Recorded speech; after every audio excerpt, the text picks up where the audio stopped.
Chapter 348. Go to Watch Network. Su-chan picked up the brush and stood in front of the table. She closed her eyes for a while and waited for the laughter to stop.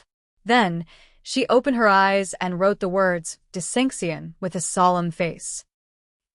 Everyone took a look and saw that Su-chan's handwriting was beautiful, and her strokes could be said to be smooth and free. There was a kind of indescribable intelligence and elegance.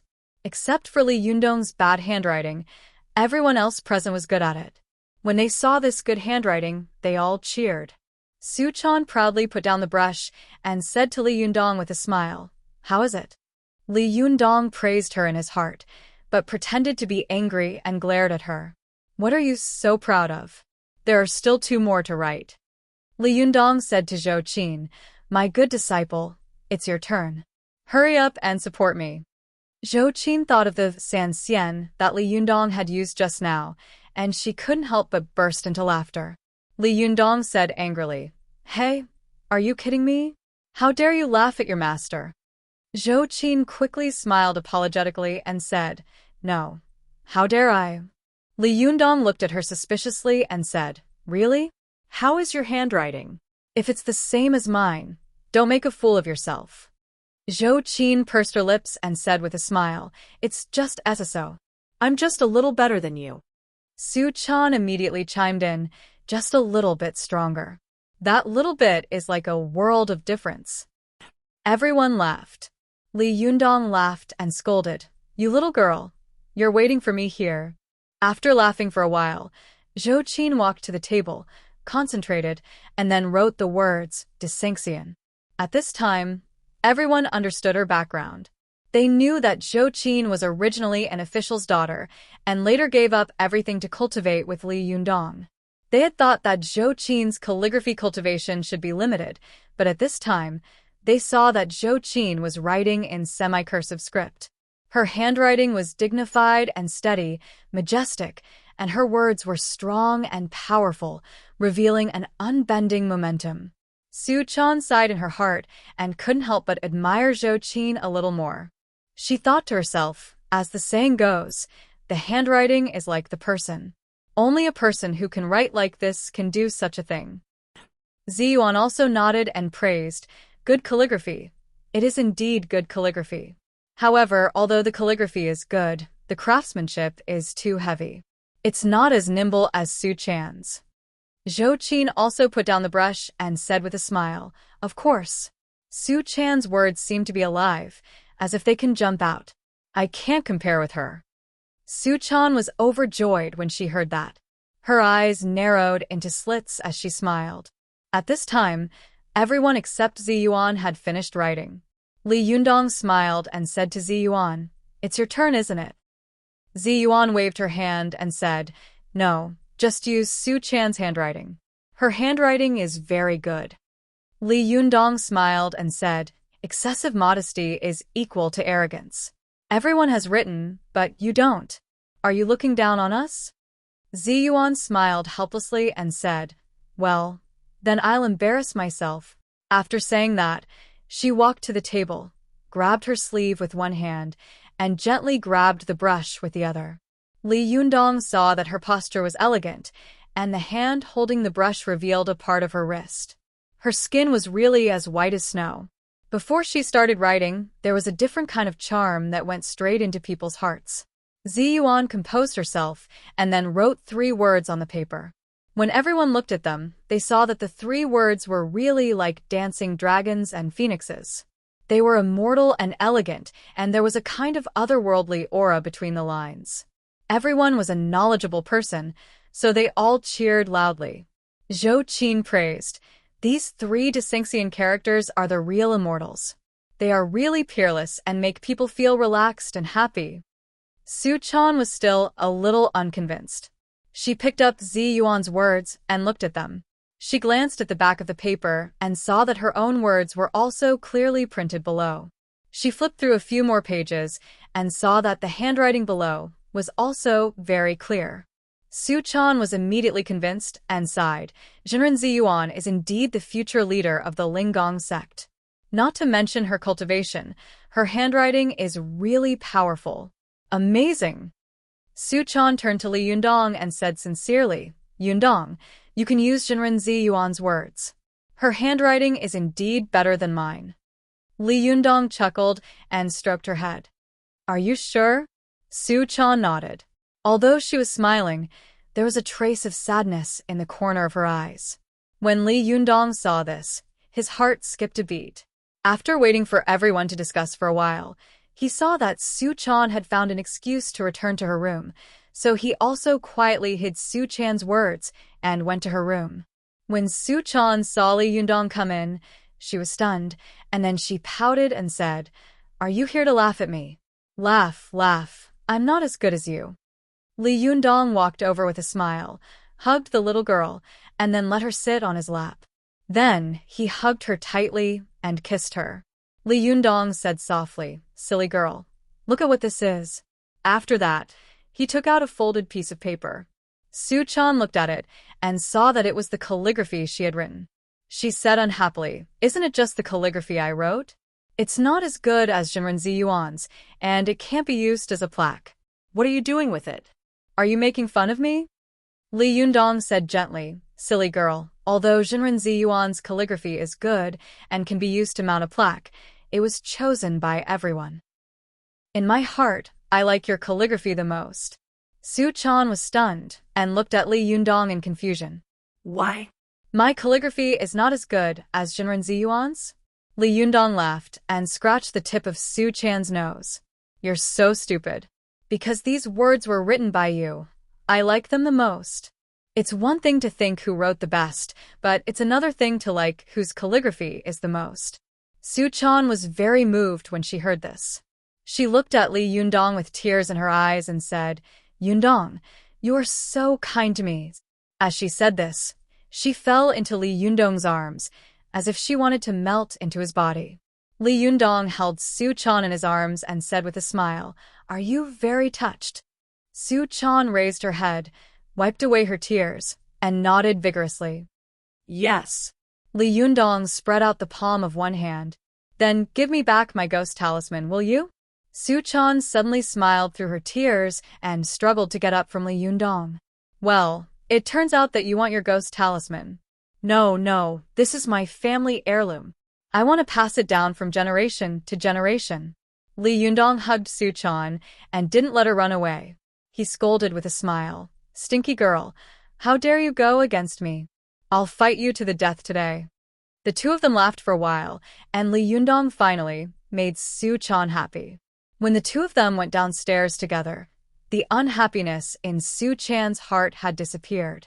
Li Yundong said to Ziyuan and Zhou Qin, Since the name of the shop has been decided, I think it's better for us to split up. We'll go to the shop, and we'll go to the Bureau of Industry and Commerce to register. What do you think?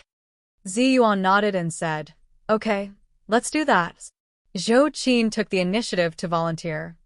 Then I'll go to the Industry and Commerce Bureau. After all, I'm more familiar with it. Li Yundong smiled and said, Even if you didn't say it, I would have let you go. There are so many people here, and you know these things the best. If you don't go, who will? Zhou Qin pursed her lips and smiled. Then I'll go in a while. Li Yundong nodded.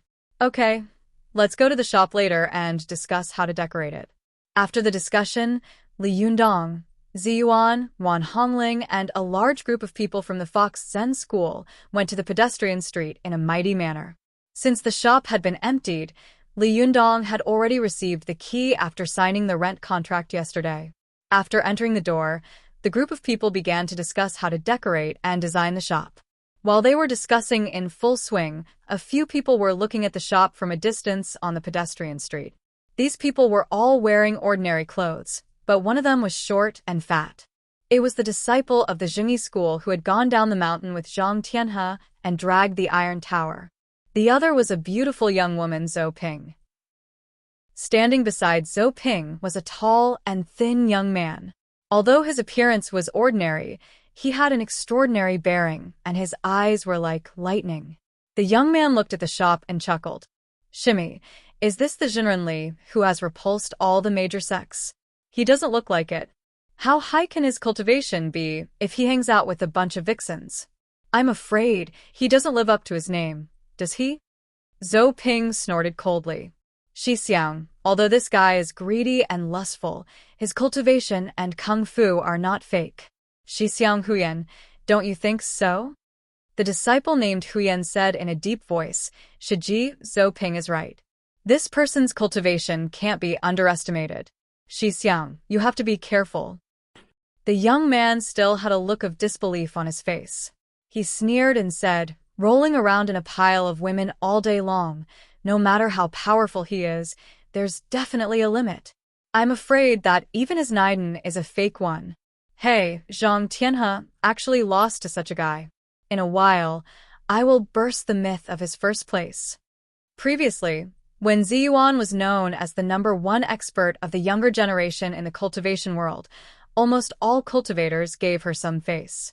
Even young people with great shintong didn't compete with her for the first place. First, they admired her beauty and temperament. Second, Ziyuan's own strength was amazing. Third, even if they won, it would not be glorious. But now that the halo of first place had fallen on Li Yundong, countless young cultivators immediately became restless. This young man was none other than Zhang Tianhe's direct disciple. His name was Wang Lingfei, and he was Zhang Tianhe's Shixiang. His cultivation was not inferior to Zhang Tianhe's, but because Zhang Tianhe was Zhang Tianhe's son, Zhang Tianhe's status in the sect was far higher than his. Wang Lingfei had always looked down on his Shixiang. He had received all the benefits, learned all the good cultivation methods, and eaten all the elixirs, but in the end, his cultivation was not as good as Wang Lingfei's. When Wang Lingfei heard that Zhang Tianhe had been defeated by Li Yundong in one move, he gloated even more in his heart. He thought to himself, Zhang Tianhe was defeated in one move. If I can defeat Li Yundong, not only will I become famous in one battle, but I will also prove myself in front of the leader. Why not? Zhou Ping saw what he was thinking, and with a little encouragement, Wang Lingfei followed her. When Zhou Ping saw that Wang Lingfei was so arrogant that he even belittled Zhang Tianhe, whom she had a crush on, she was displeased. She curled the corner of her mouth and looked disapproving, but this expression only flashed and quickly disappeared from the corner of her mouth. She laughed and said, Shi Xiang, we will support you. The young man snorted. Why do I need you to support me? I can do it alone. Just as he was about to step forward, he suddenly saw 4 young men who looked like gangsters push open the door and enter the shop. The young man was stunned. Seeing that there were secular mortals inside, he stopped and wanted to wait for them to leave. After these young hoodlums entered the store, they were immediately stunned by the number of beautiful women in the store, and their saliva flowed 3 feet long. Li Yundong saw that these people had colorful heads and were dressed like hooligans. Their eyes were greedy and lustful, as if they wanted to swallow all the beautiful women in the room. He was secretly unhappy and shouted in a deep voice, Who are you? Li Yundong's shout, which contained the mantra Mahamudra, shocked the gangsters back to their senses.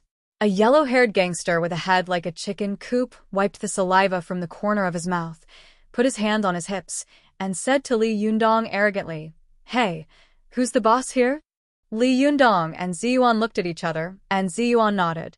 Li Yundong understood and cupped his hands. I am. What's the matter? The yellow-haired gangster shouted. It's nothing. I just want to tell you that you have to pay a monthly protection fee here in the future. When Li Yundong heard this, he didn't know whether to laugh or cry. What? Pay a monthly protection fee? Who do you think you are? Do you think this is the old society?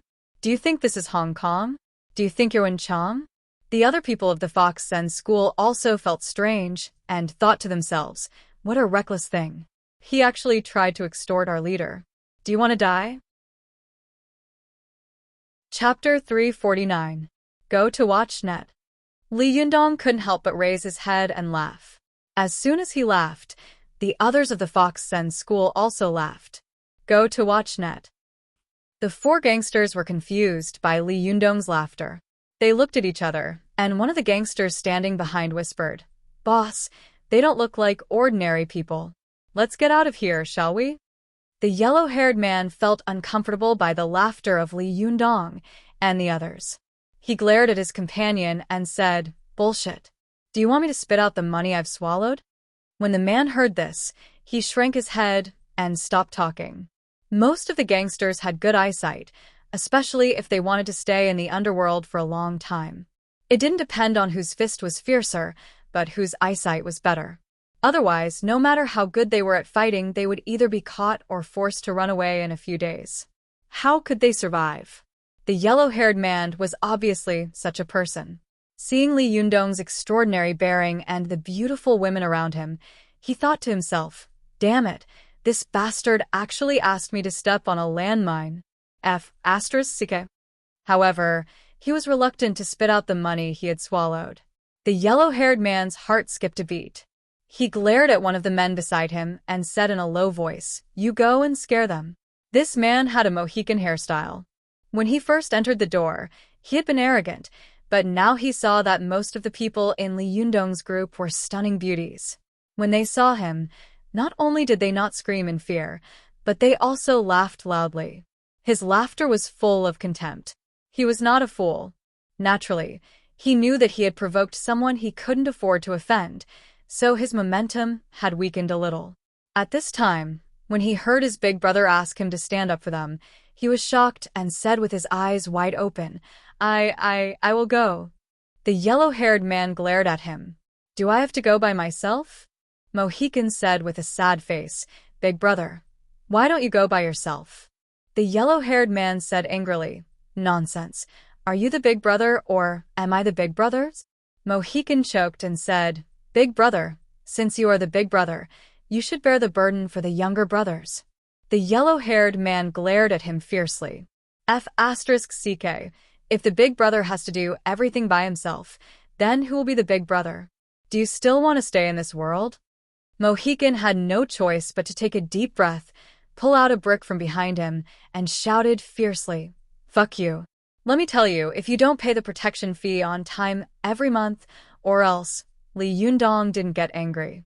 He looked at them with a smile and said, "Otherwise what?" Mohican swallowed his saliva and shouted, "No matter what you do here in the future, don't even think about stopping." As soon as he finished speaking, Su Chan and the others giggled again, as if they had heard the funniest joke. Li Yundong chuckled and said, "Who sent you here?" Mohican was stunned and involuntarily looked at the yellow-haired man. The yellow-haired man kicked him angrily and scolded, "I'm not afraid of you. Are you afraid of me?" Mohican summoned up his courage again, glared at Li Yundong, and shouted, "It's none of your business. If you don't pay the protection fee, I'll smash your shop." Li Yundong laughed and said, "Well, I'm just going to renovate it. Hurry up and smash it. If you smash it, I can save my wages." Mohican was dumbfounded. He had seen all kinds of people, including those who were shameless and arrogant, but he had never seen such a well-dressed man who was surrounded by beautiful women and was so unscrupulous. He unconsciously looked at the yellow-haired man again, and the yellow-haired man was frightened by his gaze. He thought to himself, "In my impression, aren't rich people afraid of hooligans? Is it because there are so many beautiful women around that they have to be tough? Well, it's very likely. It seems that I have to do it myself." The yellow-haired man glared at Mohican and kicked him in the back. Then, he stood up and squinted at Li Yundong, looking him up and down as if he wanted to see through his heart. Li Yundong also looked him up and down. He saw that the gangster's appearance and temperament were very similar to Huangbo and Crazy Stone. For a moment, he felt more and more funny in his heart. He smiled, as if the people standing in front of him were not a group of gangsters, but a group of comedians. The yellow-haired man looked at Li Yundong for a long time and felt that Li Yundong was not afraid of him. Instead, he was like a cat seeing a mouse, with a sense of ridicule. He knew in his heart that he must have met a master, but he also had the experience of kicking an iron plate. Seeing that he couldn't attack by force, he reached out to touch his back and sneered, "Are you really not going to give it to me?" Li Yundong had the experience of being shot by Zhao Yujian, so he was secretly vigilant, afraid that the man would pull out a gun from behind. He secretly ran his jinqi, waiting for the man to really pull out a gun. Then he would definitely strike first and kill him first.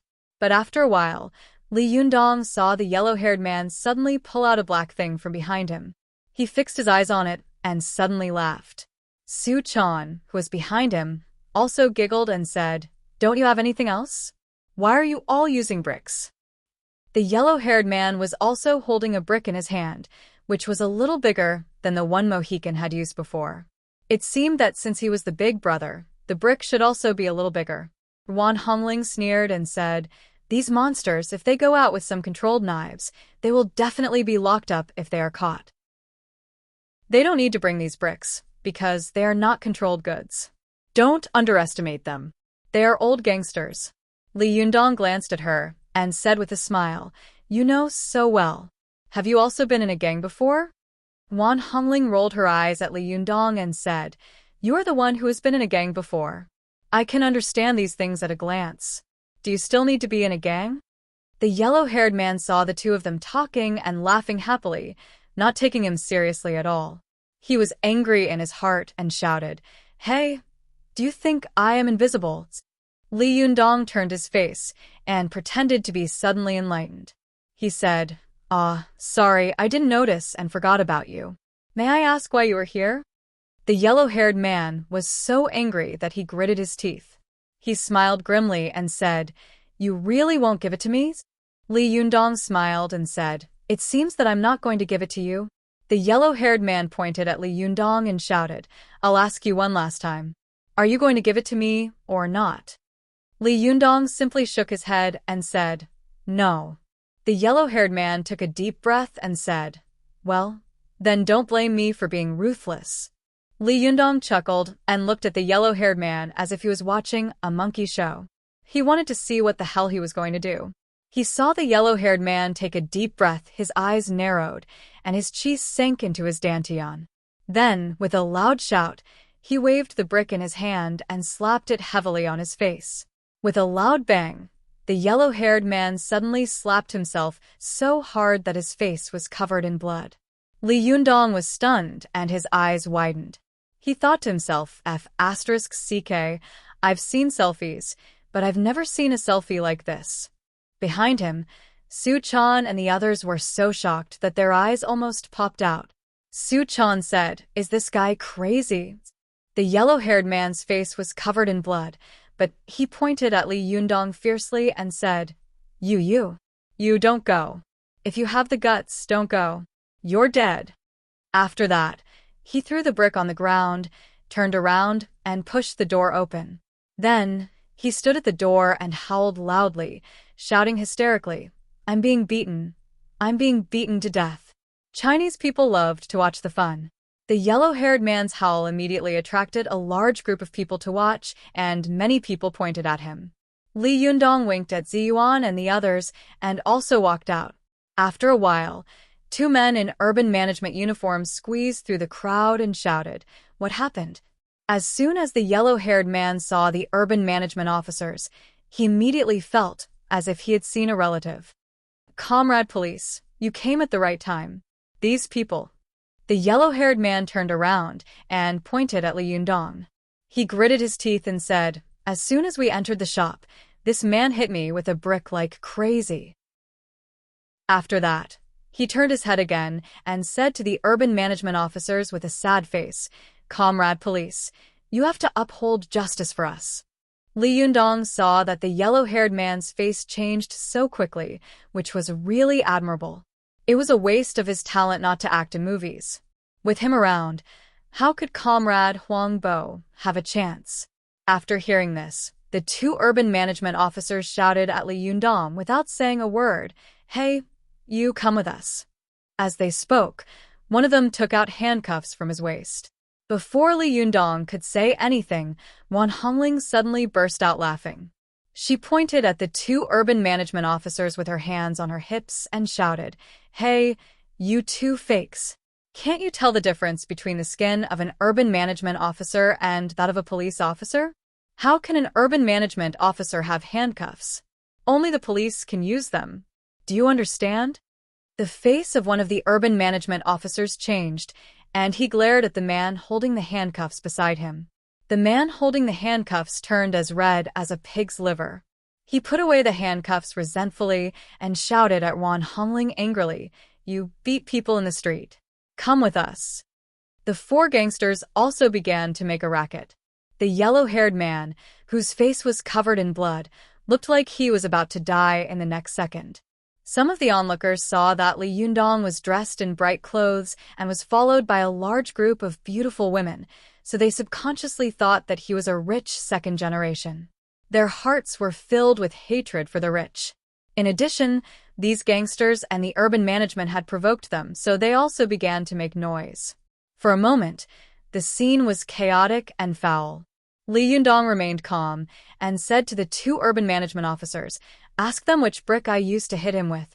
The urban management officer glanced at the yellow-haired man, who had been on the verge of death just now. At this time, he suddenly had an idea. He pointed to the brick in the store and shouted, "He hit me with this brick. There's still my blood on it. If you don't believe me, you can go and test it." The urban management officer shouted, "Go and take out the brick. We want to have a blood test." Wan Hongling sneered and said, "You guys are really good at acting." Sure enough, 800 urban management officers destroy Dongying and 3,000 urban management officers conquer Taiwan. It's really domineering. Su Chan also said angrily to them, "He obviously hurt himself. Why are you blaming us?" As soon as she opened her mouth, the Fox Zen school immediately became noisy. There were so many beautiful women among them. With this shout, it was really a lively scene. There were more and more onlookers around. There were 3 layers inside and 3 layers outside. It was really a sea of people. Li Yundong raised his hand and stopped Su Chan and the others from making a racket. He smiled at Su Chan and said, "Go and pick up the brick." Although Su Chan didn't understand, she still obediently answered and ran inside to pick up the brick. Li Yundong raised the brick high in front of everyone and said loudly, "Everyone, look carefully. This is the weapon they said I hurt him with." Wan Hongling was shocked when she saw that Li Yundong had actually admitted that he had hurt the yellow-haired man. "Hey, are you crazy? It's obvious that he hurt himself." Ziyuan also frowned slightly and said in a low voice, "Li Yundong, we cultivators shouldn't get involved in this kind of thing. It's very troublesome." Li Yundong smiled at them to show that he had a card up his sleeve. He said to the yellow-haired man, "Hey, look carefully. Is this the weapon I hurt you with?" Seeing that Li Yundong had actually admitted it, the yellow-haired man was overjoyed. Yes, it's this brick. Everyone look, there is my blood on it." He was so excited that he jumped up, but before he could finish speaking, he realized that something was wrong. He quickly covered his wound and shouted, looking like he was dying. The 2 urban management officers shouted, "Since you have admitted it, the witness and the material evidence are all here. Come with us." Wan Hongling sneered and said, "The urban management officers are so lenient. When did they start doing the work of the police?" One of the urban management officers glared at her and said, "If you say another word, I'll take you away too." Wan Hongling had a bad temper. She also glared back and said, "Well, come and catch me."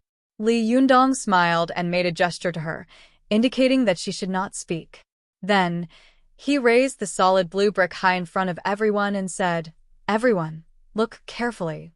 How could this brick hurt anyone?" After that, he rubbed his hands on the brick. No one could see how he moved, but suddenly, the brick seemed to be made of flour and turned into powder. Li Yundong's actions caused an uproar in the crowd. Wang Lingfei, Zhou Ping, and the others, who had been watching from the sidelines, suddenly gasped. Zhou Ping said in horror, "This person's Jinqi is really strong and condensed. He actually crushed such a blue brick into powder without batting an eyelid. No wonder Shitty could fight with him with heavenly thunder, but he was unharmed. Good kung fu. How terrifying." Wang Lingfei's face was also full of shock. He couldn't say a word, and there was fear in his eyes. Li Yundong had easily crushed the blue brick into powder. He clapped his hands, pointed at the yellow-haired man and the others, and shouted, "It's obvious that these people are blackmailing us." The eyes of everyone present immediately fell on the yellow-haired man and the others. All of them looked unfriendly and ready to make trouble. Chapter 350. Go to WatchNet. The onlookers didn't know that Li Yundong had used his powerful Jinqi to crush the blue brick into powder in an instant. They thought that the blue brick was really made of flour. WatchNet. 7th KOM. Of course, the four gangsters knew that the brick was the real deal. It was terrifyingly hard, especially the yellow-haired gangster who had just patted himself. He stared at Li Yundong with bulging eyes, as if he had seen the devil. He thought to himself, "Oh, my God, am I seeing a god?" This was clearly a brick that was as hard as steel. Why did it seem to have become tofu dregs in his hands? Could it be that he had switched them just now? No, impossible, I saw it with my own eyes. While he was thinking, the crowd around him began to clamor. Compared with the rich second generation, they hated this kind of blackmailer even more. They shouted one by one, "These people want to blackmail us. Arrest them." The two city enforcement officers saw that the situation was not good. Their legs trembled, and they immediately wanted to escape. Wan Hongling had sharp eyes. She pointed and shouted, "Catch these two imposters." The power of the people was great. Immediately, there were warm-hearted people blocking their way. The two city enforcement officers, who had been acting all high and mighty just a moment ago, instantly turned into a puddle of mud. The crotch of the one who had taken out the handcuffs earlier was now wet. The other three hoodlums were also scared out of their wits. Their faces were ashen, their legs were trembling, and their teeth were chattering. They covered their heads with their hands and squatted on the ground, fearing that they would be beaten to a pulp by the agitated crowd. When the crowd saw them like this, they became more and more enthusiastic. Some people even shouted, "Beat them to death. Don't let these scumbags go." The yellow-haired man was frightened. He was the boss, so he immediately reacted. He jumped up and knelt down in front of Li Yundong, crying bitterly, "Boss, I had eyes but failed to recognize Mount Tai. I've offended you. Please do me a favor and just treat me as a fart. Let me go." Li Yundong snorted and said with a smile, "Didn't you say that I hit you?"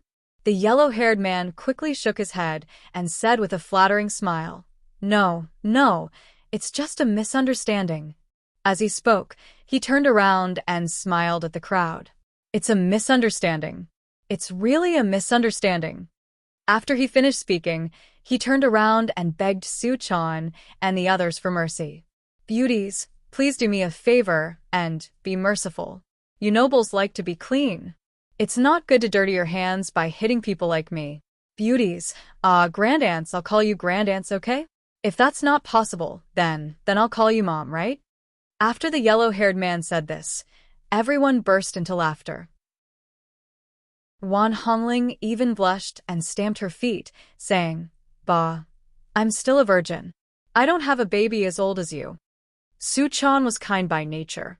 When she saw the yellow-haired man say such extremely humble words, even the resentment in her heart dissipated. She pulled Li Yundong's hand and said softly, "Yundong, forget it. Let him go, okay?" Li Yundong glanced at Suchan, smiled slightly, and patted her hand, indicating that he had an idea. He turned his head and said to the yellow-haired man, "The wound on your face really wasn't caused by me?" Seeing that there was a turning point, the yellow-haired man hurriedly said, "No, absolutely not." "Who said that the wound on my face was caused by you? Is there a wound on my face?" He turned his head and looked at his three companions. "Do you see a wound on my face?"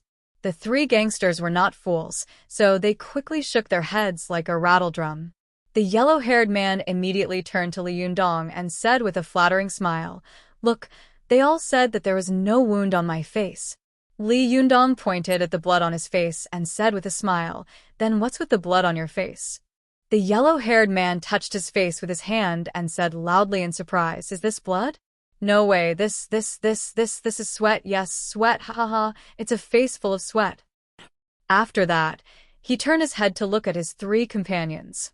"Hey, is my face full of sweat?" The three gangsters had strange expressions on their faces, as if they wanted to laugh, but didn't dare to. They could only force themselves to nod. However, the people around them all laughed wildly. Li Yundong also laughed and said, "Your face is full of blood and sweat? Do you think you're a Fergana horse?" As soon as Li Yundong finished speaking, the others laughed even harder. Su-chan even squatted on the ground with her hands covering her stomach. Ziyuan also couldn't help laughing. The yellow-haired man was embarrassed by everyone's laughter. He said with a flattering smile, "Yes, yes, I am a Fergana horse. Please be merciful and let me go. In the future, I will serve you." Li Yundong waved his hand and said with a smile, "Forget it. I don't have such luck. Let's go. Be careful in the future." When the yellow-haired man heard this, he was overjoyed and hurriedly said, "My lord, you are really generous. You will definitely be rich in the future." Li Yundong listened with a smile. He waved his hand and said, "Hurry up and go before I change my mind." The yellow-haired man didn't dare to stay any longer. He beckoned to his 3 companions and quickly got into the crowd. The remaining 2 urban management officers also rolled their eyes, lowered their heads, and got into the crowd, disappearing without a trace. Seeing that everyone had run away, Wan Hongling rushed up to Li Yundong and stamped her feet. "Why did you let them go? If we don't teach them a lesson, everyone will think that we are easy to bully in the future and come looking for trouble with us." Li Yundong said with a smile. "As soon as these people came in, I realized that they were deliberately looking for trouble. Although I have a lot of grudges, there are only a few people in the secular world who have grudges with me. If I don't let them go, how can I find out who the mastermind is? These people are just being used by others. Judging from their usual arrogant and haughty attitude, they will definitely go back to find trouble with the instigator after suffering such a big loss today. When that time comes, won't it be fine for them to just follow behind them?" Only then did Wan Hongling's anger turn into joy. She gave Li Yundong a thumbs up and said, "You are really smart. You are full of evil tricks." Li Yundong laughed and scolded, "Hey, are you praising me or scolding me?" At this time, the crowd saw that Li Yundong, as the owner of the matter, had calmed down. Naturally, there was no reason for the onlookers to surround them. Some people said, "Hey, it's all right. Let's go. The show is over." Some curious people saw that there were so many beautiful women in the shop, so they came forward to ask what kind of shop it was. Wan Hongling took the opportunity to promote the brand of Distinction.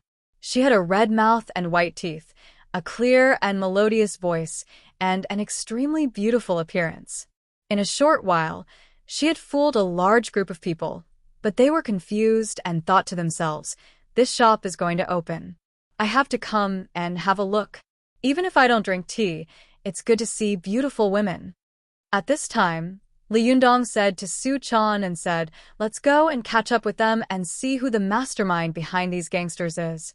Su-chan responded and followed Li Yundong excitedly. The 2 of them were far behind the yellow-haired man and the others. The yellow-haired gangsters had no idea that they had not only kicked a hard iron plate, but also been trailed by others. The yellow-haired man didn't take long to come to an intersection. He met a man in a suit and 2 beautiful women. As soon as he saw the man, he rushed up aggressively and shouted loudly. His 3 men also surrounded the man. Li Yundong looked from a distance and was stunned. He whispered, "It's him?" Su-chan also looked and saw that the man was Zhao Yuzhen, who had sat in their seats in the mall before.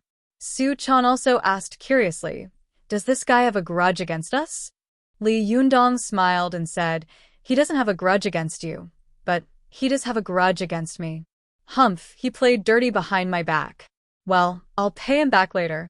I'll make him afraid when he sees me in the future." From a distance, the 2 of them saw the yellow-haired man and the others surrounding Zhao Yuzhen and roaring loudly, threatening and intimidating him. Li Yundong could hear them clearly from a distance. F***CK. How dare you set me up?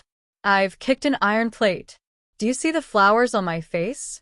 If you don't pay for my medical expenses and mental damage today, I'll cut you into pieces today. Zhao Yuzhen was so scared that he was trembling like a sieve. The two beautiful women beside him were also scared out of their wits, and their bodies almost fell to the ground. Not long after, Zhao Yuzhen took out a wallet from his arms, took out a stack of money from it, and handed it over with trembling hands. "Here you are. It's all here." The yellow-haired man grabbed the money and his wallet, taking out the rest of the money. His three companions also searched Zhao Yugen's pockets, took off his gold ring and watch, and put them in their pockets. Seeing that his three lackeys really couldn't find anything, the yellow-haired man sneered at Zhao Yuzhen and scolded, "F***ck, be smarter next time. There are some people I can't afford to offend, but I can still afford to offend people like you." After that, he left with his three lackeys. Zhao Yuzhen waited until they were far away before he straightened up, his face cloudy. The two women next to him wanted to help him, but Zhao Yuzhen slapped them in the face and shouted, "F***ck, I was threatened just now, but you didn't help me." The woman who had been slapped happened to be the pointy-faced beauty who had been slapped last time. She turned her face away and covered her face with one hand. The resentful look in her eyes was chilling, but when she turned her face away, she was smiling apologetically. The other beauty said with a hollow smile, "Boss Zhao, weren't we afraid just now?" Zhao Yuzhen scolded, "Afraid? Why should I be afraid of you? Why should I pay for you?" The pointy-faced beauty, who had been slapped, whispered, "Boss Zhao, we're not bodyguards." Zhao Yuzhen was so angry that he raised his foot and wanted to kick her. The other beauty next to him quickly stopped him. "Hey, Boss Zhao, calm down, calm down. Hurry up and call the police." "We'll call the police. There are so many people here. It won't be good if they see you hit a woman." Zhao Yuzhen raised his hand and slapped her again. "I hit a woman. What are you going to do?"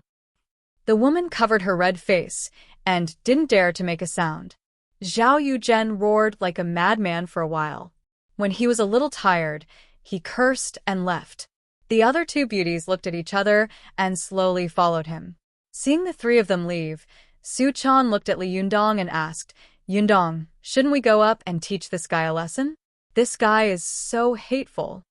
Li Yundong snorted and said with a sneer, "I really wanted to teach him a lesson, but now it seems that there's no need. If I hit this kind of person, it will dirty my hands and feet. Don't worry, someone will help me deal with him." Su Chan was stunned, but she quickly reacted. "Ah, you mean the two women beside him?" Li Yundong laughed and said, "Yes, didn't you see the look in that woman's eyes just now? I can feel the hatred and resentment in her eyes even from so far away. Just watch. People like Zhao Yuzhen will definitely get their retribution, and it will definitely be on these two women." Su Chan nodded hard. This kind of person is too hateful. Li Yundong patted the girl on the shoulder and said, "Let's go back." Just as Li Yundong and Su Chan chased after them, Zhou Ping and the others saw that the crowd had dispersed, and Wang Lingfei had been shocked by Li Yundong's move. For a moment, he didn't dare to act rashly. She sneered in her heart and felt a little disdainful of Wang Lingfei's stage fright. She said, "Let's go. Come back another day?" Wang Lingfei was eager to do so, so he snorted and said, "I still have two powerful magical weapons to refine. When I'm done, I'll come back to make trouble for this guy." They turned around and were about to leave when they suddenly heard an elegant and quiet voice. "Fellow Taoists of the Jingyi school, you've been watching here for a long time. What's the matter?" Zhou Ping and the others were shocked and turned around vigilantly. They fixed their eyes on the source of the voice and saw a beautiful woman in a white dress standing in front of them. It was Ziyuan.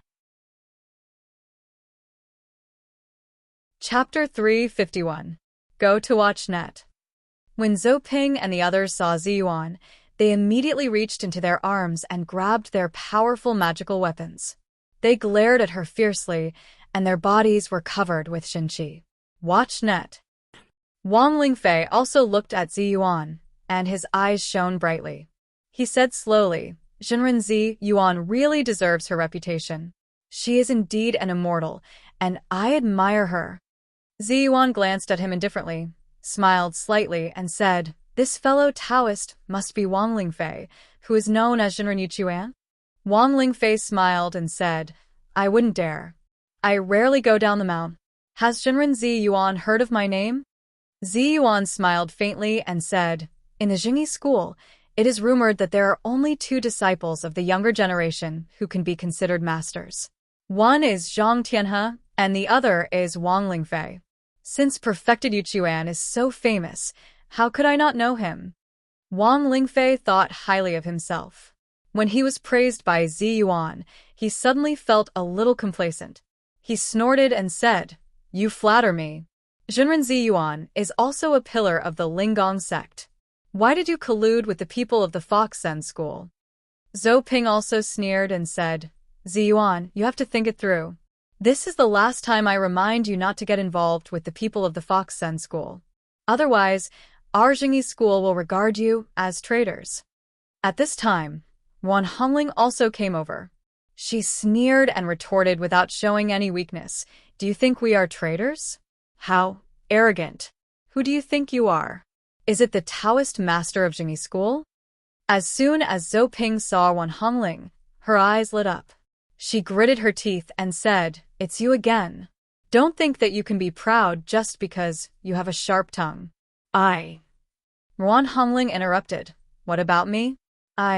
Wan Hongling, have never relied on my eloquence to speak, but on reasoning. Every time I make you speechless, it's because you're pestering me endlessly. It's unreasonable. If you're right, do you think I can win against you even if I have 100 mouths?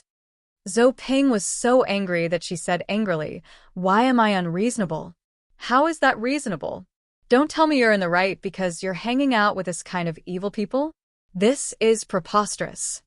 Wan Hongling snorted. Evil?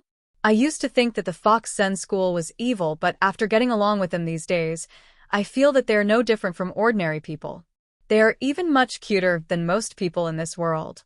On the contrary, some so-called fellow disciples are aggressive and want to drive the Spirit Palace sect to a dead end. In my opinion, you guys are the real evil and crooked. His words were really like a javelin and a dagger. Zhou Ping was so angry that her face turned pale and her lips trembled. The expressions of Wang Lingfei and the other disciple of the Jingyi school also changed drastically. Hearing this, Ziyuan was also shocked. She shouted, Hongling, don't talk nonsense. Wan Hongling had been holding back her anger for a long time. She shouted at Ziyuan, Sister Ziyuan, why are you still so polite to them? Wherever we retreat, they chase after us. Do you think they're here to invite us back? Is there really a solution to this? Wan Hongling raised her eyebrows and shouted at Zhou Ping and the others, Since you guys are so capable, if you have the guts to make a move here, I will consider that you are really overbearing. If you don't have the ability, get out of here. I can't bear to see bastards like you. Zhou Ping was extremely angry. She glared at her, and a ray of light shot out of her eyes like lightning. Do you think I don't dare? Wang Lingfei also scolded. Who do you think you are? How dare you talk like this? After that, he stepped forward and grabbed Wan Hongling's shoulder, wanting to teach her a lesson. But as soon as Wang Lingfei moved, Ziyuan shouted, Stop. Ziyuan turned her wrist and put her 5 fingers on Wang Lingfei's wrist. Zhou Ping and the stout disciple next to her shouted at the same time, and the 2 of them attacked Ziyuan's vital parts. Zhou Ping's 5 fingers were like hooks, and her fingers were in the shape of an eagle's claw. Once someone was caught by her fingers, not only would their meridians be restricted, but their wrists might also be broken. The other stout disciple took a step forward, with one hand pulled back in front of his chest and his palm facing the sky, as if he was holding an invisible iron tower, ready to attack. His other hand was clenched, a bit like a tiger's claw. As long as it touched the body, it could take away a large piece of flesh. But at a closer look, it was a bit like a crane's beak. When the 5 fingers gathered, a gentle peck could hit the vital acupoints of the human body and hurt the enemy invisibly. Ziyuan frowned. She knew that if she could save Wan Hongling, she wouldn't be able to protect herself. If she could protect herself, she wouldn't be able to save Wan Hongling. Just as she was in a dilemma, she suddenly heard a familiar voice coming from the side. Are you bullying me with more people? After that, she saw a left hand twisting in. This arm was like a fierce dragon crossing the river, overturning the rivers and seas. The big arm leaned against Zhou Ping's finger, and Zhou Ping suddenly felt a majestic and vigorous jinqi rush over, like a tsunami. She was so shocked that she immediately withdrew. The stout disciple of the Jingyi school took a deep breath, and his whole body swelled up like a balloon. Instead of retreating, his hands went up to meet the attack. On the other side, Wang Lingfei saw a figure suddenly appear between them.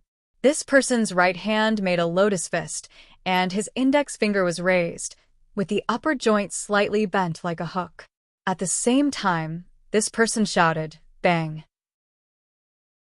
It was the Buddha's handprint of eliminating obstacles.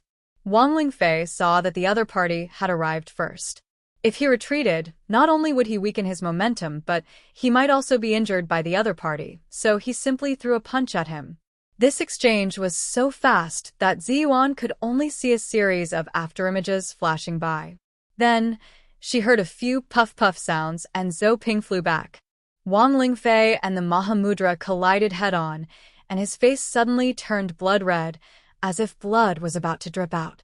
He stood there motionlessly, not saying a word. The stout disciple of the Jingyi school did not say a word. His body flew backward and hit the wall on the street, causing the passers-by to cry out in alarm and look at them in unison. At this time, Ziyuan found that it was Li Yundong standing in front of her. The boy's back was like an iron tower, motionless and standing proudly, as if no matter how big the wind and waves in front of him were, they could not knock him down. Li Yundong stood tall among them, and there was a faint white steam rising from the top of his head. One of his hands was maintaining the shape of the Buddha's handprint of eliminating obstacles, while the other arm had a few holes. It was obvious that the stout disciple of the Jingyi school had only scratched Li Yundong's clothes before he had been sent flying. Ziyuan knew that Li Yundong's jinqi was extremely dense and condensed, and she had suddenly intervened, causing the three people of the Jingyi school to suffer a great loss. Wang Lingfei stood where he was, his face turning from red to white, and then from white to red. After repeating this several times, he let out a long breath and looked at Li Yundong with surprise and doubt in his eyes. "Who are you? Who is your master?" Li Yundong snorted coldly. "It's none of your business." Wang Lingfei said in shock, "I see that you have the Jinqi Kung Fu of the Xianmen sect. Why are you going against our Jingyi school?" After Zhou Ping helped up the Shirdi who had been sent flying by Li Yundong, she didn't wait for Li Yundong to speak and shouted, "This is Li Yundong, who has abandoned himself to associate with the Fox Sen school and forced himself to stand out." Wang Lingfei was shocked again. He took a step back and looked Li Yundong up and down seriously. With a solemn expression, he said, "Are you Li Yundong?" Li Yundong cupped his fists and said, "Yes. What can I do for you?" Wang Lingfei took a deep breath, narrowed his eyes, and said, "My Shirdi Zhang Tianhe was defeated by you. I heard that you have practiced the heavenly Jindan technique. Is that true?" Li Yundong hadn't expected to encounter such a thing when he came back.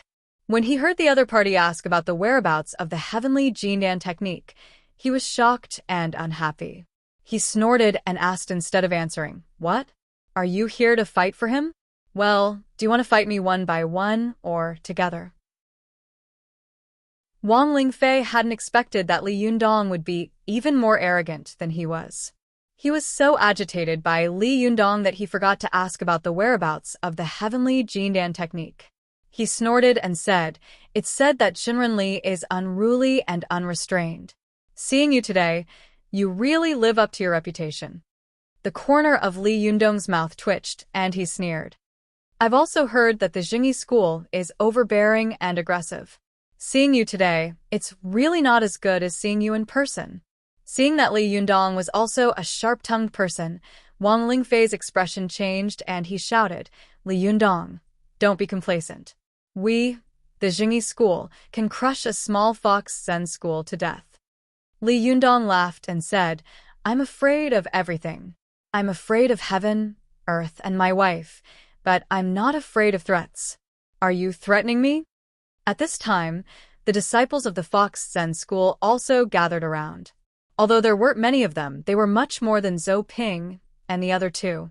Moreover, they were all beautiful, and they could attract countless eyes just by standing on the street.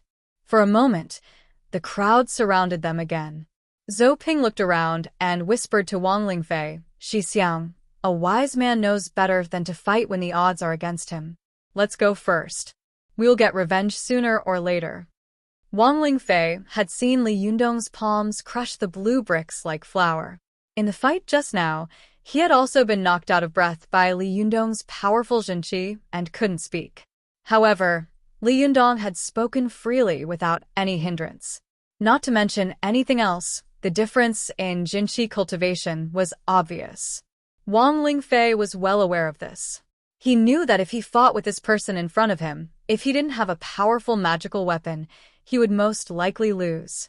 He thought to himself, "My two powerful magical weapons will take another month to refine. Why should I fight with this person?"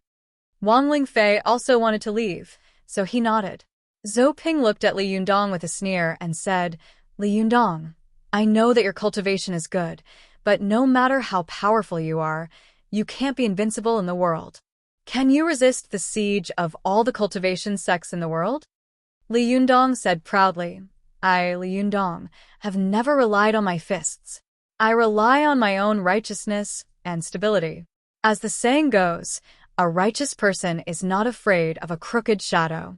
I don't believe that all the cultivation sects in the world will use their power to avenge their personal grievances and be aggressive like you." Zhou Ping gritted her teeth and said, Okay. She then looked at Ziyuan and said, "Ziyuan, have you made up your mind to go against our Jingyi school? Do you want to be the great traitor of our Jingyi school in the past 1,000 years?" This accusation was really scary. Ziyuan's body trembled slightly, but she quickly said indifferently, "I still have the same words. I, Ziyuan, only exist for cultivation. I don't need others to tell me what to do or what to say. Whether I am a traitor or not, the cultivation world has its own justice. It can't be decided by one or two people's empty words. Even if the cultivation world thinks that I am a traitor now, I believe that it will naturally give me justice after 1,000 years." Wan Hongling also said angrily, "Sister Ziyuan, what's there to say to her?" Zhou Ping laughed and said, "Mystical Silver Fox said the same thing at the beginning. But what about now? More than 1,000 years have passed. Isn't she still notorious? Ziyuan, let me tell you, what stinks is stinks. It will never become fragrant." As she said this, she glared at Li Yundong fiercely. Just like the Fox Zen school, evildoers will always be evildoers. They haven't changed for 1,000 years, and they won't change in the future. Li Yundong was furious. He took a step forward and shouted, "Do you want to die?" Chapter 352. Go to WatchNet. This loud shout really shook the glass of the surrounding shops. Many onlookers on the street only felt a buzzing sound in their ears, as if someone had hit their eardrums with chopsticks. The pain made them unable to hear the rest of their words, and they could only cover their ears with their hands. Go to WatchNet. Zhou Ping and the others were also shocked by Li Yundong's shout, and the Jinqi in their bodies became chaotic. She couldn't help but feel a burst of fear in her heart. She looked at Li Yundong with hatred and shouted, "Let's go." At this time, they were in a busy market, so she was not afraid of Li Yundong's sneak attack. After saying that, she turned around and left with her shirdi. Before Wang Lingfei left, he looked at Li Yundong coldly, and then at Ziyuan. Suddenly, he sneered and said, "Jinren Ziyuan, Jinren Li, don't be cowards at the Taoist assembly in a while." After that, he laughed and raised his head to leave. Wan Hongling looked at their departing figures and spat fiercely. "What the hell?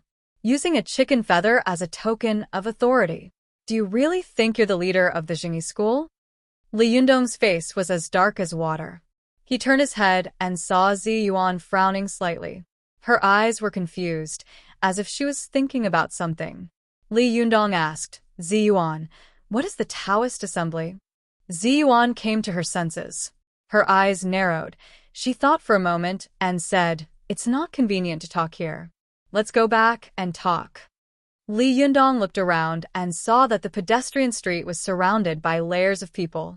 Some policemen and urban management officers had come out to maintain order. He nodded and said, "Well, let's go back and talk." The group of people had come out happily, but in the end, they went back angrily. As soon as they entered the house, everyone started cursing. Ruan Hongling was full of anger, but so were the people of the Fox Zen school. The little foxes felt that they had never done a bad thing in their lives. Why did these people just not allow them to exist in the world? Some people wore human skin, but they did things that were worse than beasts. In the end, they shouted and killed strange races like them, saying that they were evildoers who couldn't exist in this world, or else it would be treason and heresy. What kind of logic was that? Li Yundong saw them cursing together, but he didn't stop them.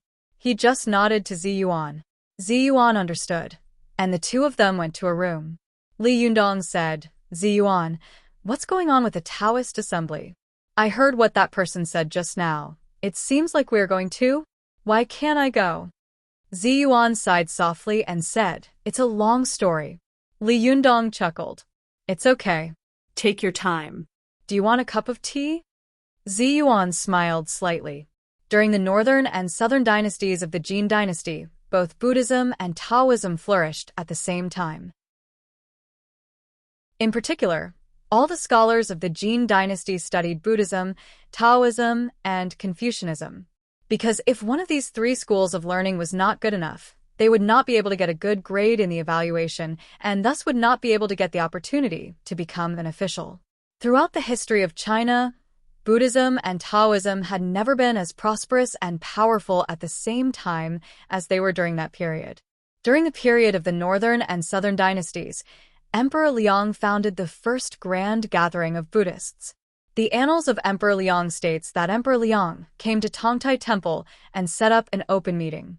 In the Tang dynasty, Xuanzang came back from the west to fetch scriptures. He also recorded in the records of the western regions of the Tang dynasty that an open meeting would be held in ancient India every 5 years. Li Yundong asked in confusion, "What is an open meeting?" Zi Yuan explained, "The open meeting refers to a kind of big meeting held by Buddhism to build up good karma. It is a meeting where everyone is treated equally, regardless of whether they are noble or lowly, monks or laymen, wise or foolish, good or evil." Li Yundong asked again, "What does that have to do with a Taoist assembly?" Zi Yuan smiled and said, "As I said just now, during the period of the northern and southern dynasties of the Jin dynasty, Buddhism and Taoism flourished at the same time. But in the Tang dynasty, especially when Emperor Taizong respected Buddhism, he held an open meeting every 5 years. The power of Buddhism often gathered, so Taoism was naturally excluded and declined. But at that time, the Taoist sects were unwilling to retreat to the second line. They saw that Buddhism held an open meeting every 5 years, so the great Taoist Shinran Luo Gongyuan took the initiative to contact the great Taoist masters at that time, Zhonghua and Yi Fashion, and began to hold the quadrennial Taoist assembly. Li Yundong listened attentively. And then, Zi Yuan said, "Later, after the Taoist assembly was held several times, it gradually became famous and reached the ears of Emperor Xuanzong of Tang. Emperor Xuanzong of Tang was curious, so he summoned Luo Gongyuan and asked him to fight with Vajra Sanzang in front of the main hall of the imperial court. In the end, Luo Gongyuan won. From then on, Emperor Xuanzong of Tang changed his faith and began to worship Taoism. He asked Luo Gongyuan for advice on Taoist magic. Li Yundong understood a little and said, "I understand." From then on, there was a feud between Buddhism and Taoism? Zi Yuan nodded and said, "Yes, the Taoist assembly became famous from then on. All the Taoist sects were proud to be able to participate in the Taoist assembly. Those who can participate in the Taoist assembly are all top-notch sects in the cultivation world. Even if you lose to others, others will still look up to you. But if you can't participate, others won't even look at you in the eye." Li Yundong sneered and said, "Why should I care what they think of me?" Zi Yuan shook her head and advised, "Li Yundong, you can't say that. Although we often call ourselves Taoists, in fact, we are Taoists. Taoism pays attention to inaction and non-competition, while Taoism pays attention to the struggle between man and heaven. The process of a person's cultivation is the process of constantly fighting against himself and heaven. Therefore, our Taoist sect seems to be peaceful, but in fact, it is the most fierce and heaven-defying sect. Now that you have taken over the Fox Sun School, I believe you can also feel it. If you don't fight, you will starve to death in less than a month. If you want to open a tea shop, you will naturally have competitors. In the face of your opponents, how can you not fight? If you don't fight, you will have no money. If you don't have money, you will starve. If you starve, you won't be able to cultivate. If you can't cultivate, your sect will weaken, and you will be bullied. Hearing this, Li Yundong sighed and said, "Yes, how can I cultivate if I have to endure this kind of humiliation all day long?" Zi Yuan continued, "There is also an advantage to participating in this kind of Taoist assembly. That is, it can let all the cultivation sects in the world know you and know your prestige, so they don't dare to offend you again. And most importantly, the organizer of each Taoist assembly will take out a magical item as a prize to attract experts from all sects to participate in the assembly." Speaking of this, Zi Yuan suddenly asked Li Yundong, "By the way, guess who will be in charge of this Taoist assembly?" Li Yundong asked curiously, "Isn't it the Jingyi school?" Zi Yuan shook her head and said, "No. The Taoist assembly has evolved into a meeting for various sects to show their strength and attract followers. The Jingyi school is already strong enough, so they don't need to use this kind of meeting to prove their strength." Li Yundong pondered and said, "Which sect could it be?" Zi Yuan's eyes flickered, and she said meaningfully, "It's the Gazao sect of external alchemy." Li Yundong's heart skipped a beat. Gazao sect? The Gazao sect that refined Renyuan Jindan? Zi Yuan nodded and said, "Yes. Do you remember that we once said that there was a mastermind in the cultivation world planning a conspiracy?" Li Yundong's expression was solemn.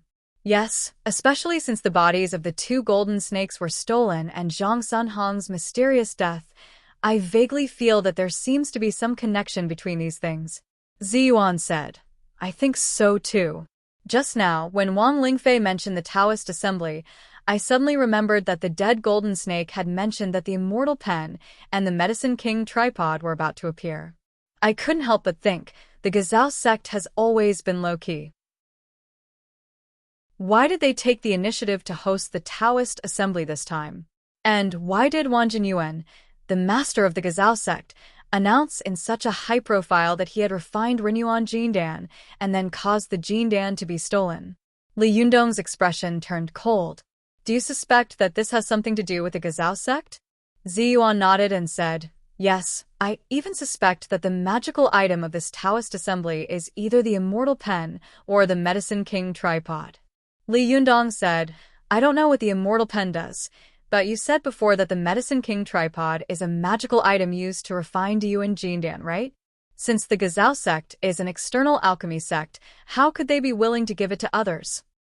Zi Yuan sneered and said, "So, if the magical item taken out by the Gazao sect is the medicine king tripod, there must be a shocking conspiracy behind it. They even dared to give away the magical item used to refine Diyuan Jindan. This is equivalent to asking for the lifeblood of the external alchemy sect. Since they are so willing to give it away, they must be asking for something big." As she said this, she looked at Li Yundong with bright eyes and said, "Moreover, since ancient times, the refinement of Renyuan Jindan has never been limited to one." Li Yundong was shocked. He widened his eyes and looked at Zi Yuan. "You mean, there are other Renyuan Jindan in the world?"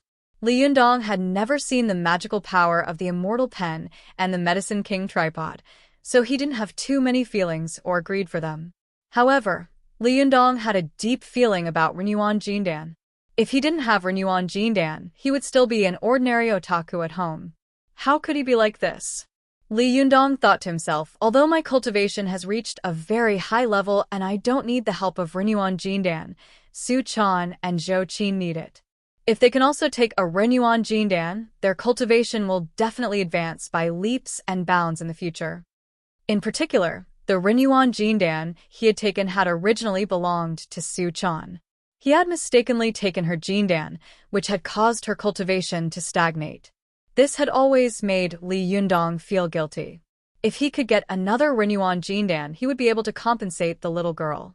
Li Yundong's heart skipped a beat, but he quickly thought about it and couldn't help shaking his head. No, even if several Rinyuan Jindan were refined at the same time, the person who obtained the Jindan would have taken it himself long ago. How could he have kept it until now? Seeing that he was tempted, Ziyuan knew what he was thinking in the blink of an eye. She said, although the Rinyuan Jindan may have been taken by someone, since the Rinyuan Jindan has appeared, the Medicine King tripod must have also appeared. We just don't know its whereabouts. However, according to the current situation, it is very likely to be in the hands of Wang Jinyuan, the leader of the Gazao sect. Since the Medicine King tripod is still in the world, have you ever thought that if you get it, you can refine the elixir of life by yourself in the future? Li Yundong was shocked. Refine it by myself? Chapter 353. Go to WatchNet. When Li Yundong heard what Ziyuan said, he was extremely surprised. In his eyes, Ziyuan had always been an elegant and modest fairy who stood aloof from worldly affairs. But suddenly, she said such a thing, which was simply encouraging him to snatch the Medicine King tripod, an extremely hot, powerful magical weapon. Whether he could snatch it or not was another matter, but even if he did, he would definitely become enemies with all the outer sects in the world. Li Yundong looked at Ziyuan in surprise and said, "Didn't you say that you shouldn't let me have too deep of a grudge so that I wouldn't be able to do anything in the future?"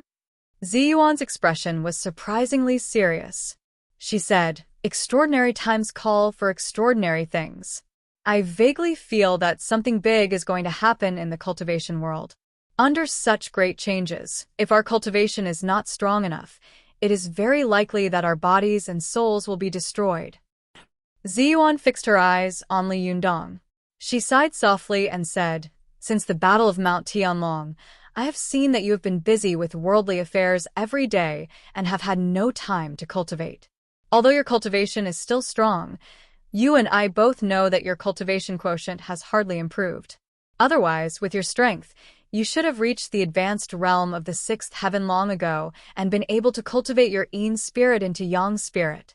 Ever since Li Yundong had become famous after the Battle of Mount Tianlong and defeated Ziyuan, Ziyuan had never given him any guidance in cultivation.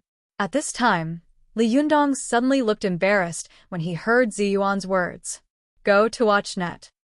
Ziyuan continued, "I know that as the leader of a sect, you have to worry about the livelihood of so many people.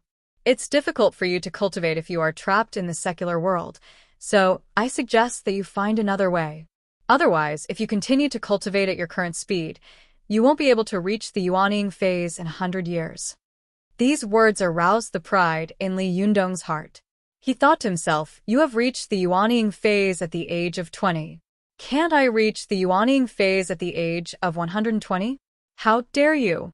There should be a limit to looking down on others. Tonight, I will cultivate to the Yuanying phase for you to see." Li Yundong had been busy making a living these days, so he had indeed lost the drive he had when he was going through the heavenly tribulation. At this time, he had been provoked by Ziyuan and made up his mind. His temperament and momentum had changed. Li Yundong didn't intend to say any heroic words to her. He just wanted to go back to his room and start cultivating. He wanted to prove it to her with his actions. Ziyuan was smart and naturally noticed the change in Li Yundong. She laughed in her heart, but her face didn't change. She still said, "I've already said everything. You can decide whether to go to the Taoist assembly or not. You can also decide whether to snatch the Medicine King tripod or not. I'll go back to my room first." Li Yundong watched her walk out of the door and thought for a while in the room alone. Not long after, Zhou Qin came back with the business license that had been approved. Li Yundong called her into the room and asked her a few questions about the license. Then he asked her to tell Su Chan and the others not to disturb him later. He wanted to meditate and cultivate. After Zhou Qin left, Li Yundong sat cross-legged on the bed. Not long after, the Jin qi in his body slowly flowed out of his 2 kidneys, like a warm current flowing through his whole body. After a while, he entered a deep meditative state and transformed into his original god spirit in his spirit space. Li Yunyang controlled his 3-headed and 6-armed god to go up to the sky and down to the ground in his spirit space. He could make it become whatever he wanted. He had really reached the great freedom realm of God manifestation and changing at will. But after Li Yundong operated like this for a while, he suddenly thought, why can't I change my Yin spirit into the shape of 3 heads and 6 arms? Thinking of this, Li Yundong quickly condensed his Jinqi into the Niden of the lower dantian in his lower abdomen. It didn't take long for his Yin spirit to jump out. But after jumping out, Li Yundong looked at himself and found that there was no change at all. Not only did his Yin spirit not grow stronger, but there were faint signs of regression. Li Yundong's heart trembled. He tried to use his mind to control the appearance of his Yin spirit, but after trying for a while, he found that his Yin spirit had not changed at all. For a moment, Li Yundong couldn't help but fall into deep thought. Why can the god spirit of my spirit space change at will, but my Yin spirit can't change at will? Li Yundong thought about the various Buddhist and Taoist classics he had read one by one. He suddenly remembered the poem of the 8th phase of the heavenly Jindan technique he had read. It had once said, the 8th phase of the heavenly Jindan technique is in the lower regions, and the Zhou Xing embryonic breath nurtures the baby. Sometimes the fire burns the elixir cave and goes deep into the cold spring to play with the red turtle. Thinking of this, Li Yundong suddenly had an idea. He thought to himself, when I practiced the heavenly Jindan technique before, I woke up naturally when I reached the 8th phase. I didn't completely finish the 8th phase. Why don't I try to completely finish the 8th phase today? Thinking of this, Li Yundong took back his Yin spirit. He thought again, before, when my Yin spirit left my body, it was the Jinqi of the 5 internal organs that drove my Yin spirit out of my body. That is to say, my Yin spirit qi came from my heart, liver, spleen, lungs, and kidneys. In fact, this is not in line with the key of the heavenly Jindan technique. Because the heavenly Jindan technique starts with cultivating qi of courage. Through cultivating qi of courage, the kidneys are stimulated, and then the yin and yang qi of the 2 kidneys are combined to draw the heart fire of the heart. Finally, the heart fire and kidney water intersect and merge into one, forming a Niden. Li Yundong thought, why don't I just try to use the power of heart fire and kidney water to drive my Jinqi? At this time, his internal organs had been cultivated to an extremely powerful level. Not only could he control the beating of his heart, but he could also control the changes of his 6 internal organs at will. He urged the gallbladder in his body to secrete a large amount of qi of courage. The qi of courage was blue, and his face also turned blue. Then, Li Yundong felt that the qi of his 2 kidneys was stimulated by the qi of courage and became restless, slowly swimming out of his 2 kidneys. The 5 viscera and 6 bowels of a human body were all connected together. If one of them moved, the other would follow suit. This was easier said than done, but it was harder than ascending to the heavens. It was impossible to do without great willpower and wisdom. Before, Li Yundong had been entangled with worldly affairs and his heart had been restless. Naturally, he couldn't cultivate to this step. However, at this time, he was provoked by Ziyuan and immediately calmed down. He easily reached the step. Li Yundong only felt that there was a light qi slowly rising in his chest. When it rose to the position of his heart in the middle dantian, it slowly became hot, like a ball of flame, while another turbid qi slowly sank, like a vast ocean. Li Yundong knew that this was the sign of heaven fire and earth water. Then, the qi of Li Yundong's middle dantian became hotter and hotter. This qi flowed from top to bottom and slowly flowed to the right kidney. Li Yundong knew that the right kidney belonged to yang, while the left kidney belonged to yin. As soon as his right kidney merged with the heaven fire, it immediately turned into a burning flame, as if it was burning the cave of alchemy. Then, Li Yundong tried to guide the blazing qi of his right kidney slowly to his left kidney, doing the combination of yin and yang. At this time, The chi of Li Yundong's right kidney slowly came out, like a huge black turtle slowly poking out its head, crawling towards Li Yundong's left kidney little by little. In sharp contrast to Li Yundong's right kidney, his left kidney was cold, like a big ice house or a big cold pool. As soon as the blazing yang qi was injected into it, the qi suddenly rolled, and yin and yang intersected. This was sometimes the fire burns the elixir cave and goes deep into the cold spring to play with the red turtle. Then, the yin and yang qi of Li Yundong's two kidneys merged into one and rushed straight to the heart of his middle dantian. Suddenly, the earth water and the heaven fire merged into one.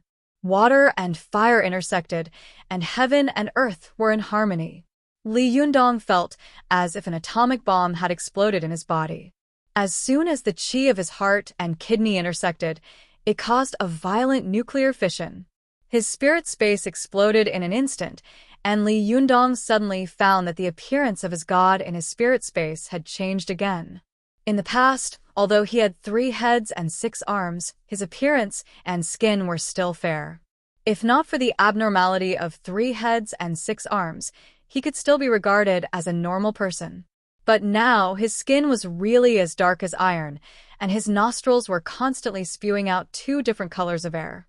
The air coming out of his left nostril was a thick black air, which was the qi of his kidney, and the air coming out of his right nostril was a bright red air, which was the qi of his heart. These 2 qis were condensed and did not dissipate. They lingered around his god, like a red and black cassock draped over his body, or like 2 auspicious clouds holding his dharmakaya. Li Yundong was overjoyed. He knew that the final performance of the 8th turn of the heavenly Jindan technique was to spit out red and black qi from his nose. He had already cultivated to the highest realm of the 8th turn of the fire creation technique. Li Yundong's heart skipped a beat. He mobilized the Jinqi that was born from the qi of courage, and then soaked his Niden in the kidney water.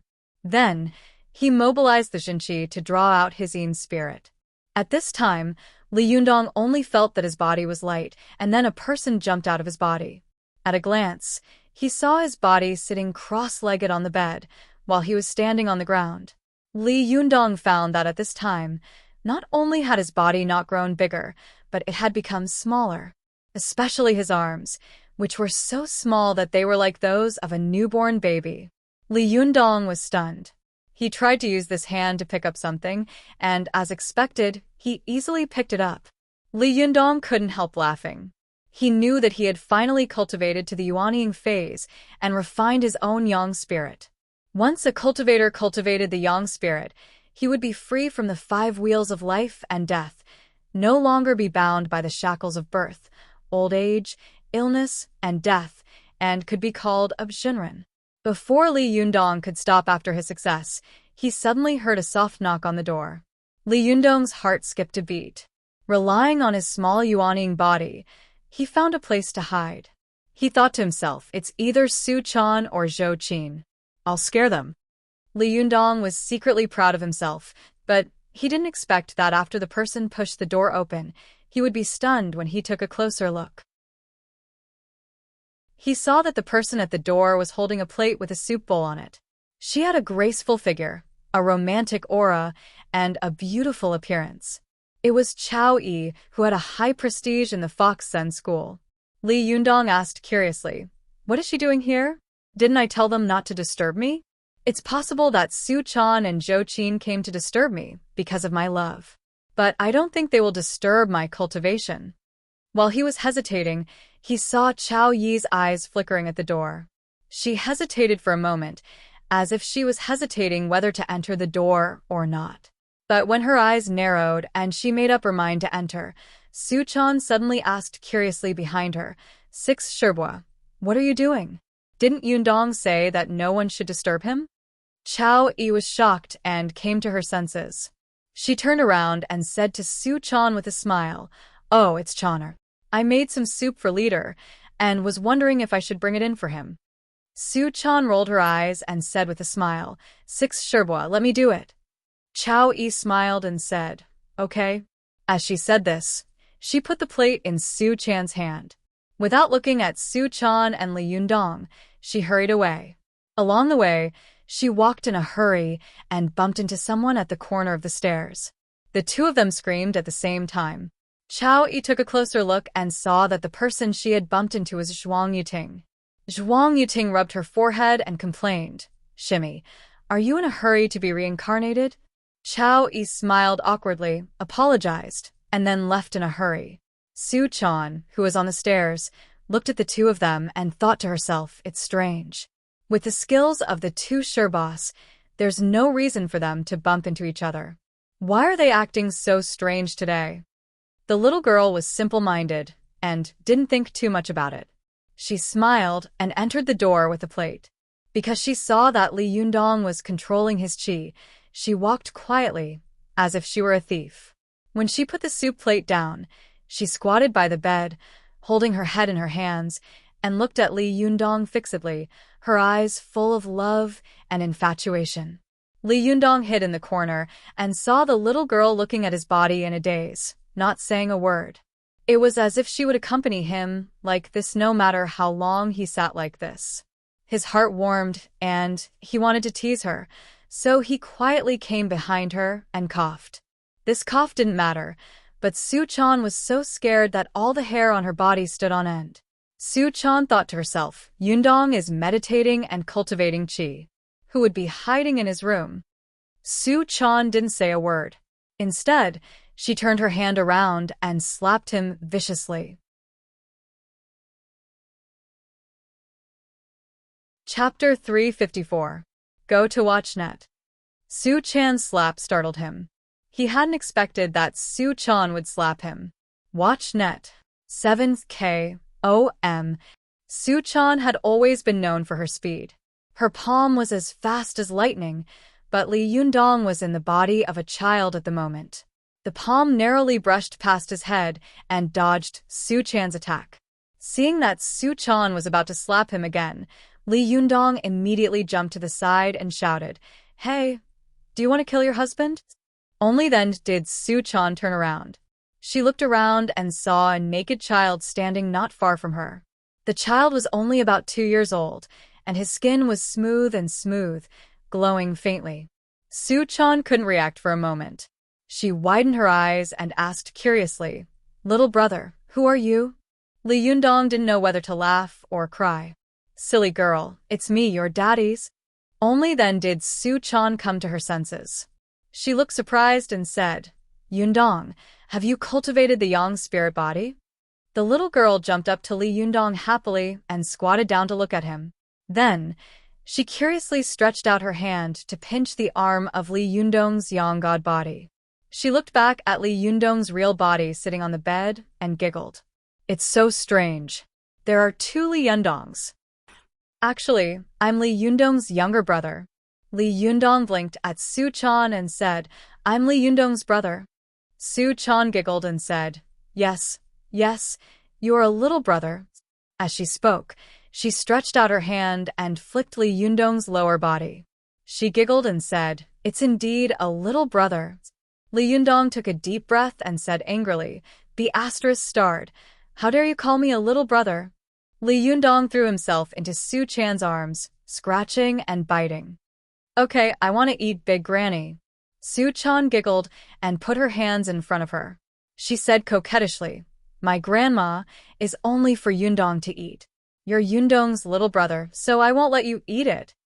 Li Yundong said angrily, "I'm not a little brother." After that, he said, "Look, big." As soon as Li Yundong's voice fell, his body suddenly grew larger, from a 2 or 3-year-old child to a 4 or 5-year-old child. Su Chan's eyes widened in shock. How did your yang spirit grow so fast? What do you think? I've grown a lot, haven't I? Su Chan's cheeks were flushed, and she covered her burning face with her palms. Her fingers were wide open, revealing a pair of sly and quick-witted eyes. She giggled and said, "It's only a little bigger." Li Yundong was displeased. He secretly mobilized his Jinqi and said, "Increase, increase." In the blink of an eye, Li Yundong's yang spirit body grew a little bigger. At this time, he looked like a 15 or 16-year-old boy. From his face, One could vaguely see his appearance. Li Yundong said proudly, "How is it? It's really big this time, isn't it?" Su Chan giggled. Yes, yes, big. Master, hurry up and put on your clothes. I'm so embarrassed. You're so shameless. Li Yundong chuckled. With a thought, his naked yang spirit body put on his clothes again in the blink of an eye, looking no different from a normal person. Only then did Su Chan put down her hand that was covering her face. She giggled and said, "That was close. I almost saw it just now." Li Yundong scolded with a smile. "Bah, the gap between your fingers is even bigger than the window." How dare you say that? Su Chan said angrily, "No, you're talking nonsense." Li Yundong's yang spirit body flickered and flashed into his real body. He woke up from his meditation and said with a smirk, "You just said that your grandma is only for Yundong to eat and not for Yundong's little brother, right? Is that also nonsense?" Su Chan giggled and fell into Li Yundong's arms, her head going straight into his arms. She had a pure yin body, and Li Yundong had cultivated the yang spirit, so his pure yang qi was incredibly strong. Naturally, it attracted the supreme yin qi in Su Chan's body. When the pure yang qi and the supreme yin qi in the human body moved, people would be aroused. Su Chan loved Li Yundong very much and was willing to give him anything. At this time, her body suddenly turned into a pool of spring water, and her hands unconsciously reached down to Li Yundong's lower body to cultivate the 5 dragons embracing pillar magic kung fu. Li Yundong saw that Su Chan's eyes were like silk, and the breath coming out of her nose was full of decadence. He knew that the little girl was about to move, so he moved closer to her, bit her ear, and said with a smile, "What's wrong? Aren't you afraid of being taken by me today?" When people's desires were intertwined, it was often easy to lose their minds. Su Chan looked up at Li Yundong, her eyes blurred with love, as if she wanted to rub herself into Li Yundong's body and never be separated again. She said in a sweet voice, "I've refused you many times. I feel sorry for always rejecting my master." Li Yundong chuckled. He gently raised the little girl's chin with his hand and said with a smile, "You're afraid that I won't be able to control myself after seeing so many beautiful women around me, aren't you?" Su Chan blushed and buried her head in Li Yundong's arms, like a little girl whose thoughts had been seen through. She looked up at Li Yundong stealthily, then lowered her eyes in panic. Her long eyelashes kept trembling. Su Chan murmured, Did I make it so obvious?" Seeing her like this, Li Yundong loved her to the extreme. He laughed and held her in his arms, then lowered his head to kiss the little girl's lips. Su Chan closed her eyes, looking as if she was at his mercy. Her charming appearance would make even a saint burn with fire and lose control. However, Li Yundong just kissed her lips, gently scratched her nose, and said with a smile, "Don't think about it, silly girl. If you give me your virginity now, you will never be able to cultivate to the 6-tailed fox spirit realm in this life." Su Chan's pretty face turned red, and she murmured, I'm just afraid that you'll feel uncomfortable." Li Yundong lovingly held her in his arms and gently rubbed his forehead against the tip of Su Chan's nose.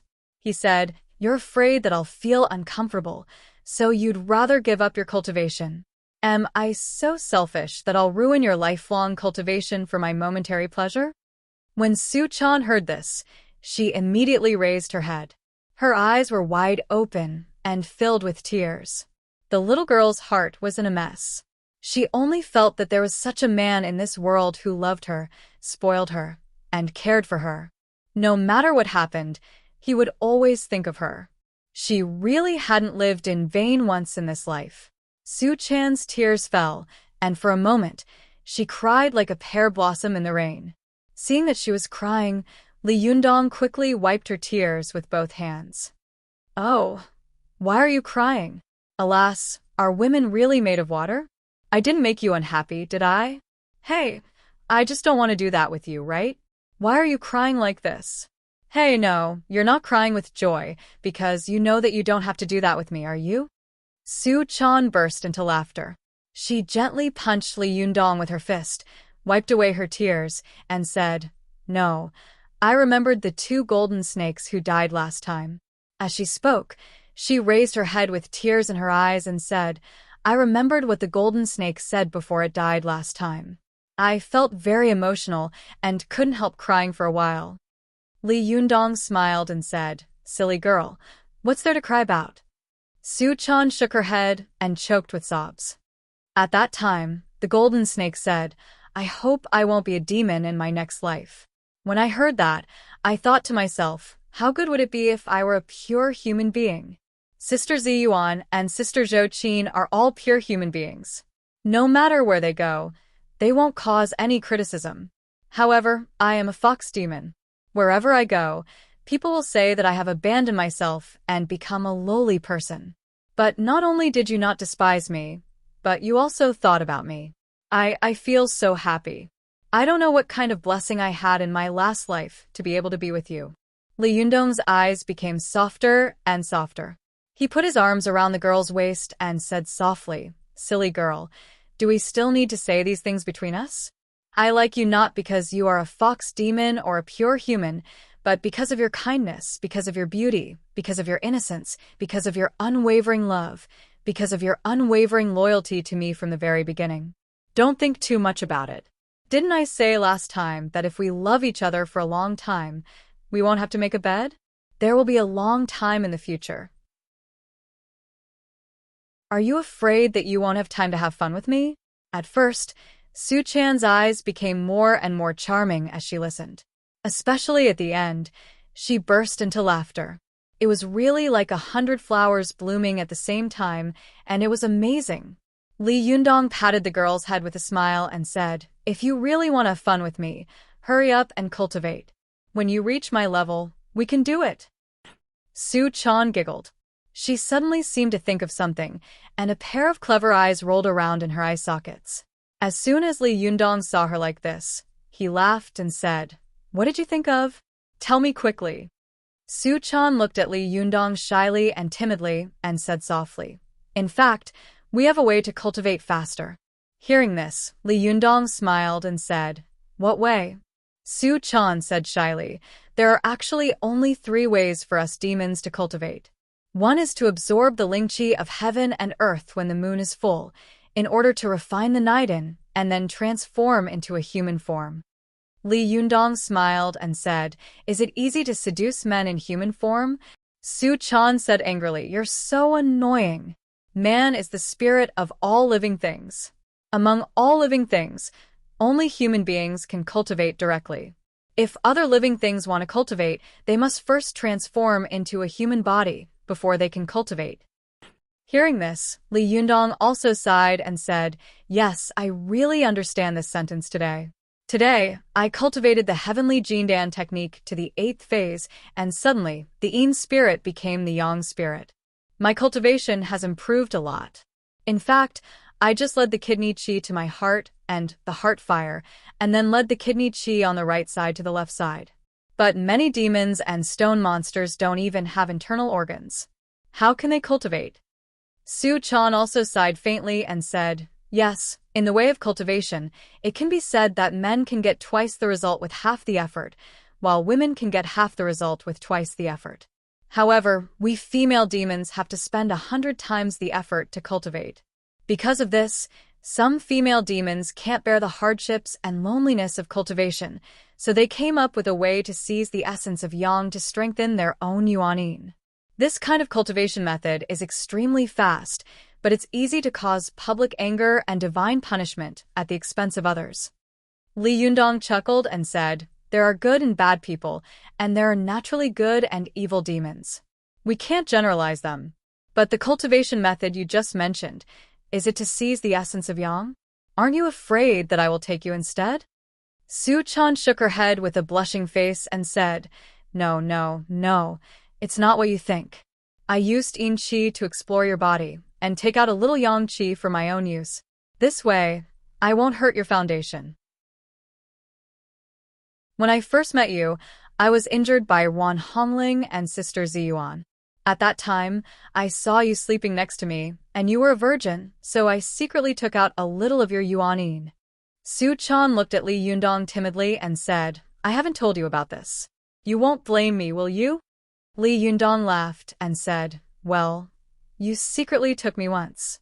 After that, Li Yundong fell on the bed on his back and shouted, Hero, come and pick me up. Su Chan giggled and said with a smile, You're so annoying. It's not what you think. Li Yundong smiled wickedly and said, Then what is it?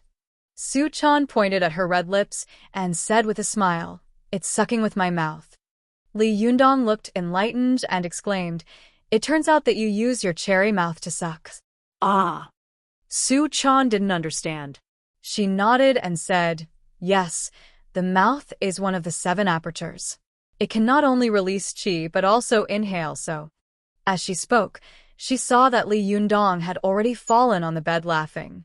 Su Chan was stunned, but she quickly reacted. Her pretty face turned red, as if blood was about to drip out.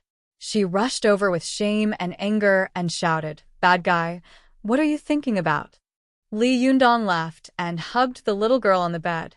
Well, I might have something to do next week, so I'll bring up next week's explosion to this week. Judging from the current situation, the 7th on the flower list should be able to sit still. For the time being, I'll still do it every day from midnight to Monday. I'm sorry for the trouble I've caused my readers.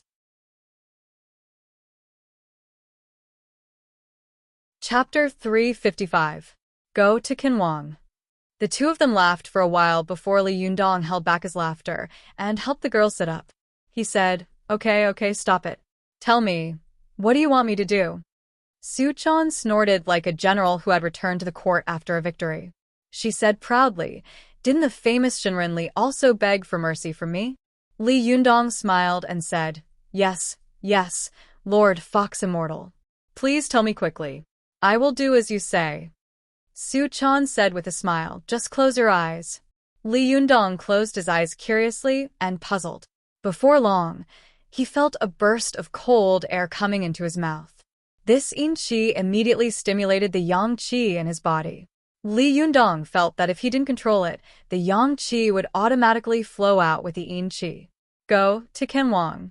7 K.O.M. This went on for less than a minute. Su Chan suddenly smiled and said, Okay. Li Yundong opened his eyes and saw that Su Chan's face was glowing. Her skin was so delicate that it seemed to be shining. Li Yundong asked curiously, Wow. Did you eat ginseng fruit? Did you regain your youth? Su Chan said with a smile, Bah, you're old.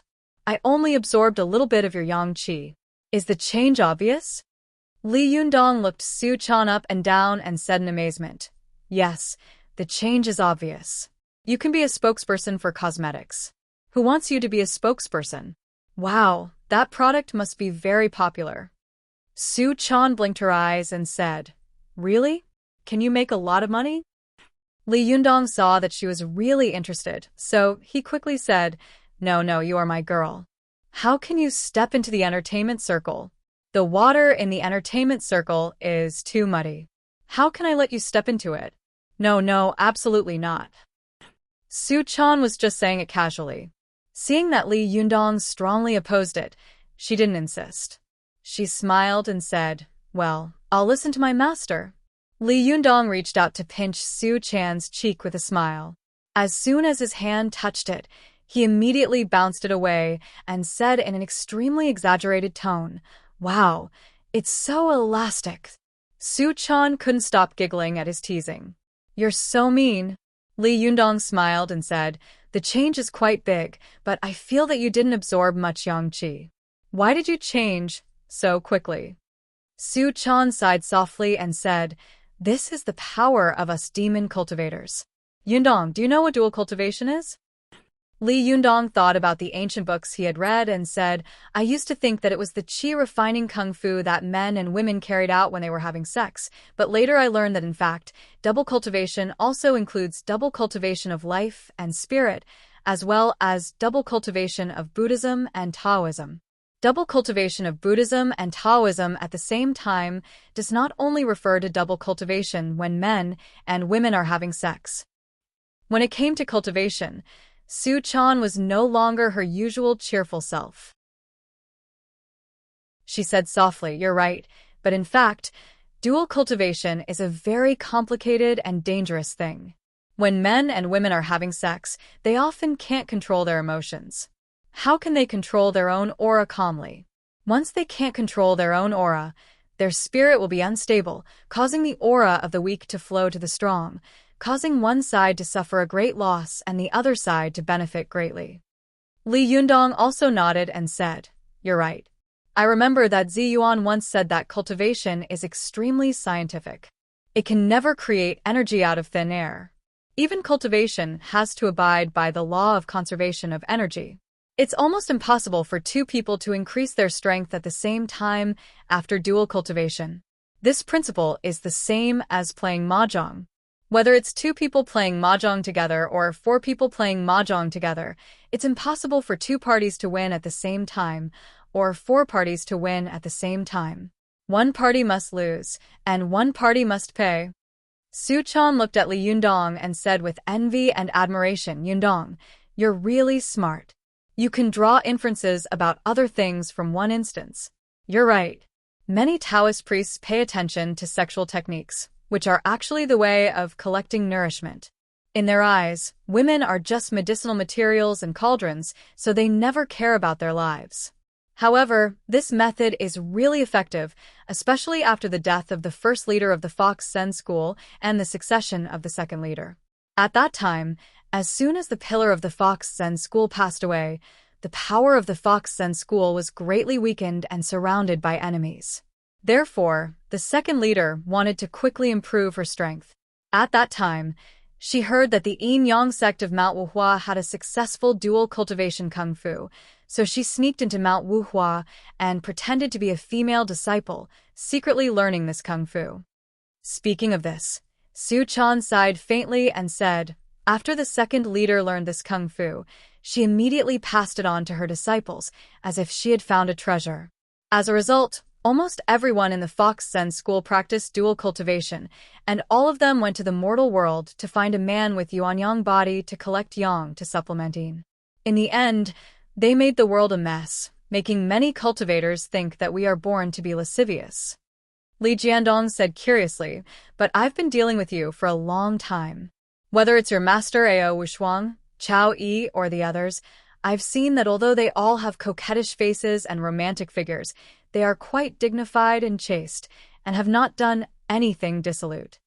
Su Chan said, "That's because after the second and third generation leaders of the Fox Zen school, the fourth generation leader, the mystical silver fox, took over the position of leader. At this time, the Fox Zen school was already notorious. It was like a rat crossing the street, being beaten and killed by cultivators. The most terrible thing was that the cultivators of the Fox Zen school found that once their Naiden, which had been cultivated by collecting yang to supplement yin, met the Naiden of the orthodox Xian men, it almost collapsed at the first touch. At this time, the mystical silver fox summed up the experience and lessons of the previous 2 generations of leaders. She believed that although the way of dual cultivation was successful, it lacked tempering and polishing. It was opportunistic and not enough to be the right way. Therefore, she abandoned the kung fu of dual cultivation and turned into an ordinary female disciple. She devoted herself to the Taoists and secretly learned the kung fu of the orthodox Xian men. However, the kung fu of the way of dual cultivation was too easy to master.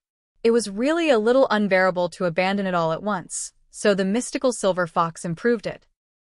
From the physical copulation of a man and a woman to the breathing of a man and a woman, the dual cultivation has since been divided into major dual cultivation and minor dual cultivation, Su Chan said with confidence. In a few words, she clearly explained the reason for the major and minor dual cultivation.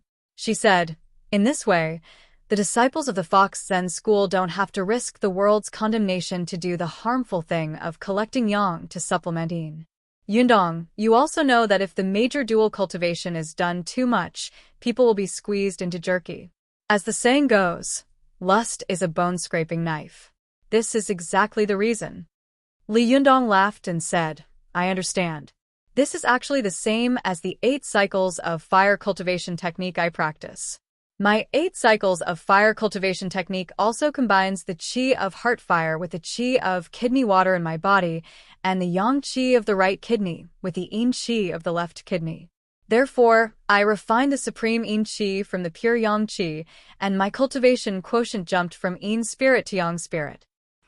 Your spirit dual cultivation also combines the yin and yang qi, and then stimulates the niden in your body to grow and mature, right? Li Yundong said with a smile. Su Chan nodded with a smile and said, yes, the mystical silver fox has modified the major dual cultivation into a minor one. Although the effect is not so obvious, it is much safer.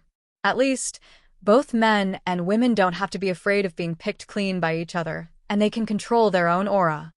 Li Yundong held Su Chan in his arms and said with a smile, then shall we have a small dual cultivation every day? Su Chan quickly waved her hand and said in a panic, no, no, absolutely not. Li Yundong asked curiously, why not? Look, you've only absorbed a little bit of my yang qi and you've changed so much. If you absorb a little more, you'll directly become an immortal. Su Chan shook her head like a rattledrum. She said, no, no, no. As the saying goes, dripping water wears through a stone, and rope saws wood. Today, I absorbed a little of your Yuan Yang Jinqi, which is the purest and most essential thing in your body. It's very difficult to cultivate. If I absorb a little, you will lose a little. As the saying goes, the way of heaven is to lose excess and make up for deficiency. It only takes a few seconds for a man to lose his primordial essence, but it will take several days to make up for it. In the same way, the speed at which you lose your Jinqi will not be as fast as the speed at which you make up for it. In the long run, your cultivation will definitely regress greatly. Li Yundong didn't take it seriously and said with a smile, what does it matter? As long as my girl is strong. Isn't that enough? Su Chan was moved. She hugged Li Yundong and said softly, sir, I appreciate your kindness. You can't spoil me like this. It's not good. Think about it, if it was too easy for me to get the kung fu I'm cultivating now, then I wouldn't have worked hard to cultivate.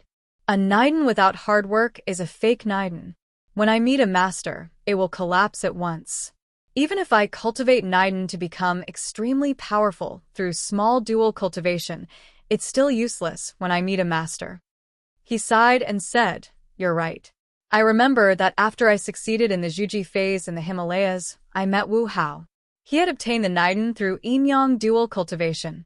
As a result, I spat out a mouthful of Jinqi, causing the 5-yang blood pearl to reverse, but his Jinqi couldn't blow it at all. Why was there such a big difference between the same mouthful of Jinqi? It's because my niden was tempered thousands of times, while his was a man and woman dual cultivation. It's like on one hand, there are veterans who have been through hundreds of battles, and on the other hand, there are old soldiers who are content to enjoy themselves. Although they are both soldiers and can fight with guns, once the bayonet is red, the difference between the two is too big. As Li Yundong spoke, he lowered his head and looked at Su Chan with appreciation and love on his face. He gently stroked her head and said, well, my girl is really sensible. She really knows how to improve herself. Good.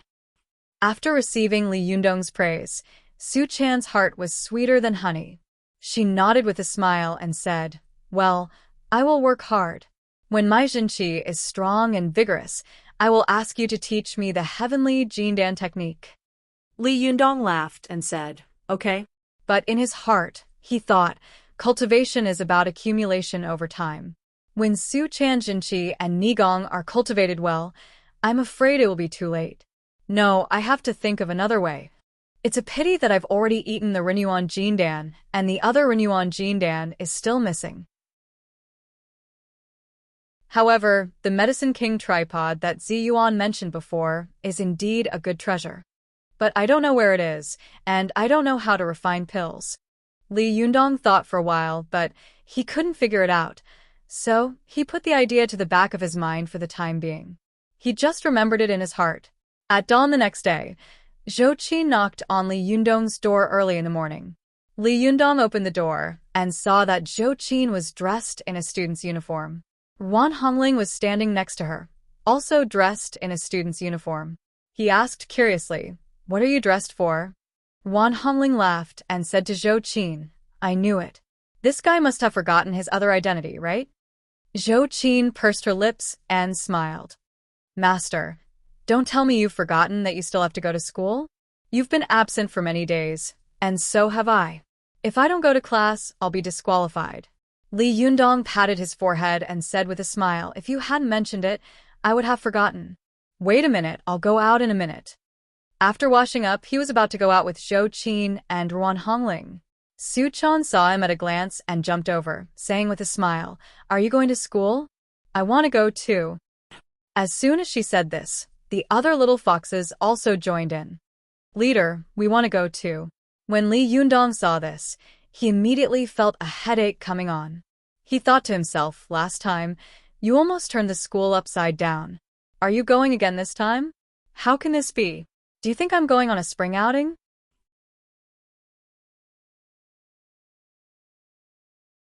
Chapter 356.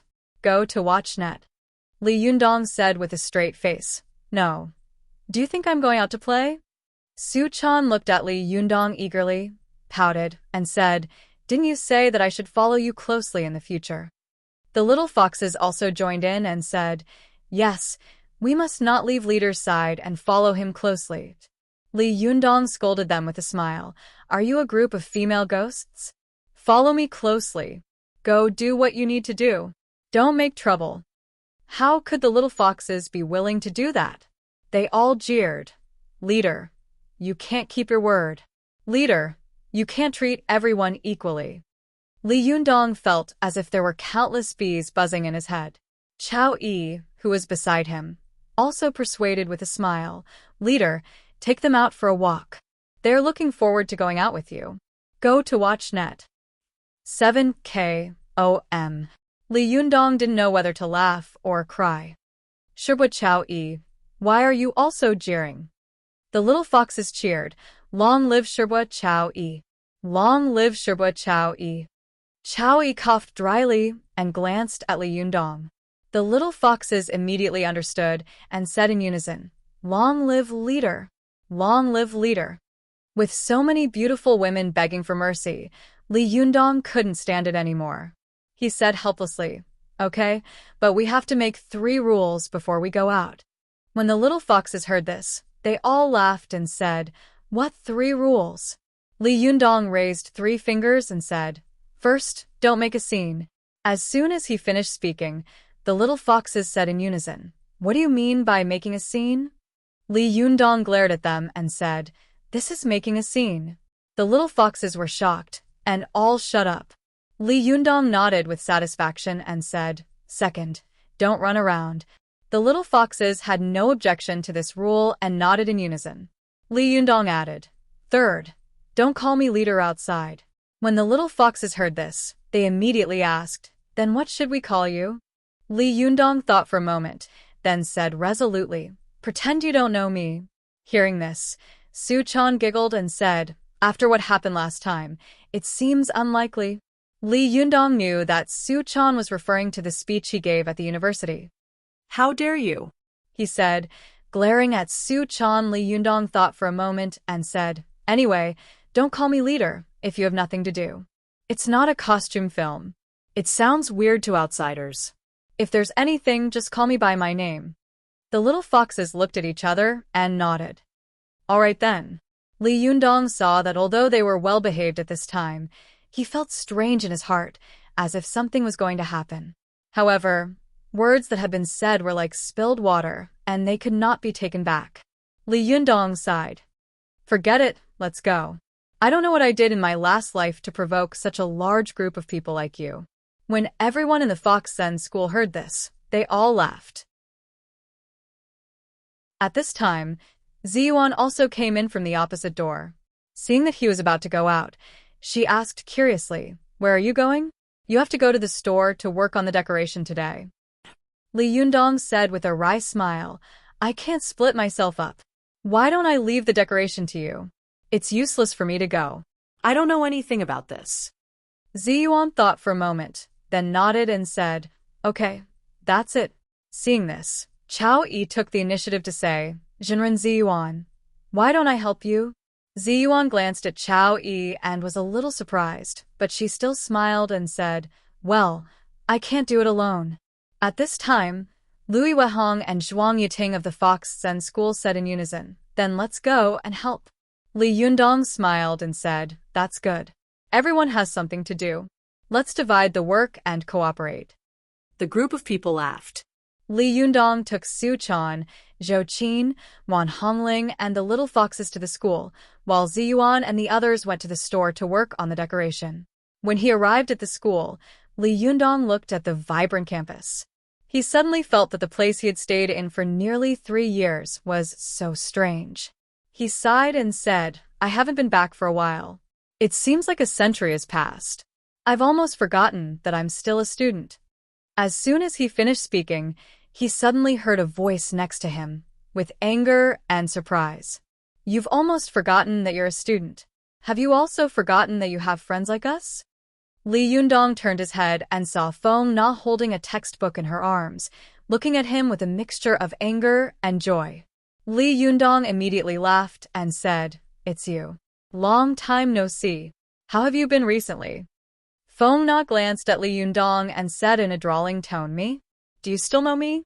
Li Yundong laughed and said, yes, yes, you are the wise and powerful president of the student union of our school. As he said this, Li Yundong said with a smile, President, long time no see. Are you busy every day? Feng Na snorted and rolled her eyes at Li Yundong. She said with a little girl's temper, I'm busy every day, but I can't be compared to some people who are so busy that they can't even be seen. I'm not busy at all. I just go to school and attend meetings every day. Li Yundong smiled even more eagerly and said, don't say that, President. You have to take care of yourself. Going to school and attending meetings is very tiring. The more Feng Na talked to Li Yundong, the more she smiled. When she heard this, she couldn't help but burst into laughter and scolded him with a smile. Hey, what have you been doing these days? Why haven't I seen you? Sun Li has come to me several times. She said that if you don't go to class, you'll have to take a makeup exam again. Li Yundong sighed with a deep look on his face. Feng Na asked curiously and with concern, what's wrong? What's wrong?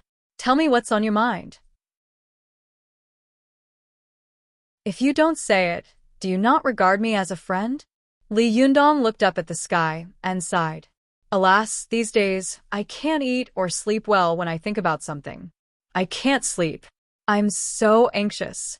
His words made Wan Hongling, Zhou Qin, and Su Chan come over curiously and ask, Li Yundong, what are you thinking about? Do you have to be so exaggerated? Yundong, what are you thinking about? Tell us. We can help you share some of the burden. Ma. Li Yundong, what's on your mind? Li Yundong glanced at them and sighed. Alas, you can't help me.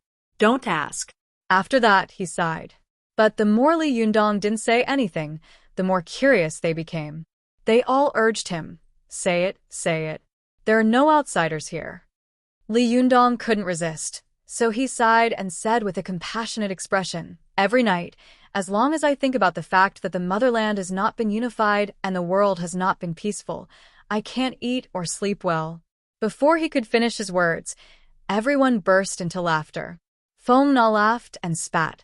Bah, have you been busy saving world peace these days? Su Chan giggled, but didn't say anything. Zhou Qin covered her mouth and didn't interrupt. Only Wan Hongling laughed and scolded. Li Yundong, you are too thick-skinned. Her voice was clear, and as soon as it came out, it immediately attracted the attention of the surrounding students. When many people heard Li Yundong's name, their ears suddenly pricked up. Li Yundong? Where? Where is he? Is he the Li Yundong who no one knows and has been wandering around Tian'an in vain? Damn. Jinren Li, I can't believe I saw him in person in this school. Am I hallucinating? Fellow Taoist, you're not hallucinating.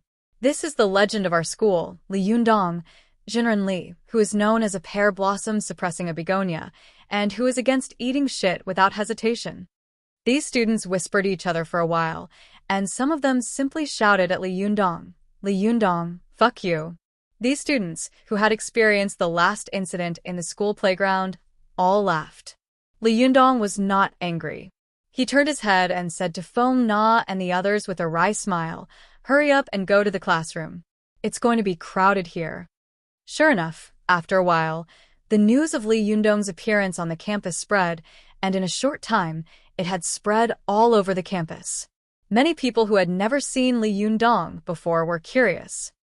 "I've heard his name so much that my ears have become calloused. I've seen all kinds of photos and videos on the forum, but I've never seen him in person. Let's go and have a look."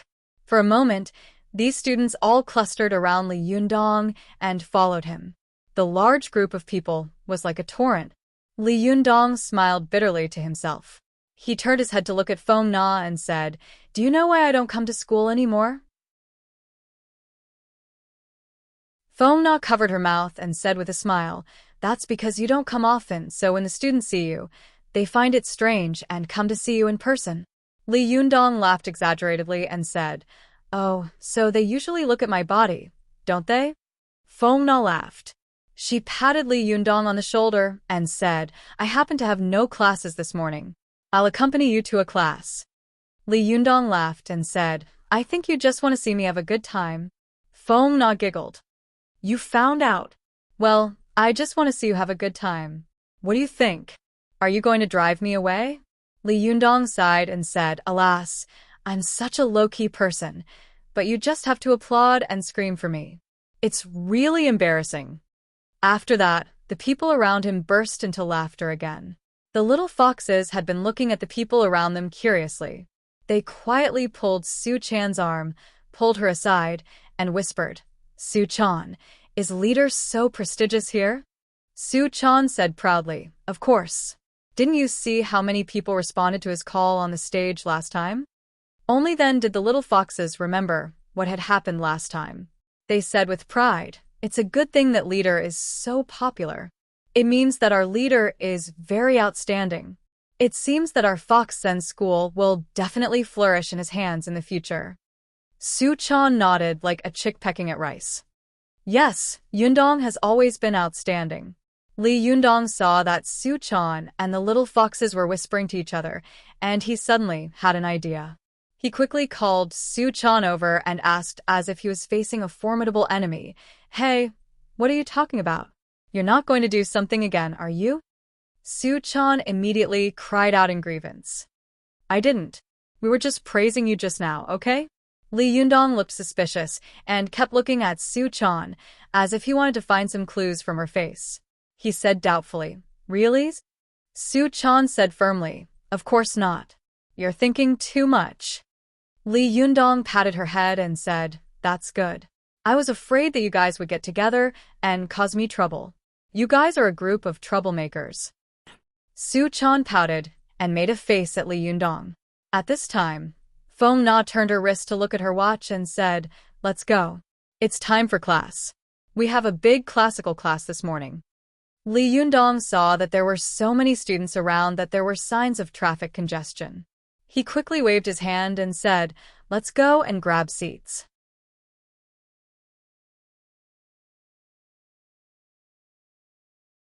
Chapter 357. Go to WatchNet. A group of people came to the classroom and grabbed a large number of seats in the back row. After Li Yundong sat down, he suddenly found that Wan Hongling was also sitting in the back row. He couldn't help but ask curiously, "Why did you come to this kind of class? Aren't you a freshman?" Wan Hongling said slowly, "I always felt that something was going to happen to you, so I came to watch the fun. Go to WatchNet." 7 KOM. Li Yundong was so depressed that he wanted to vomit blood.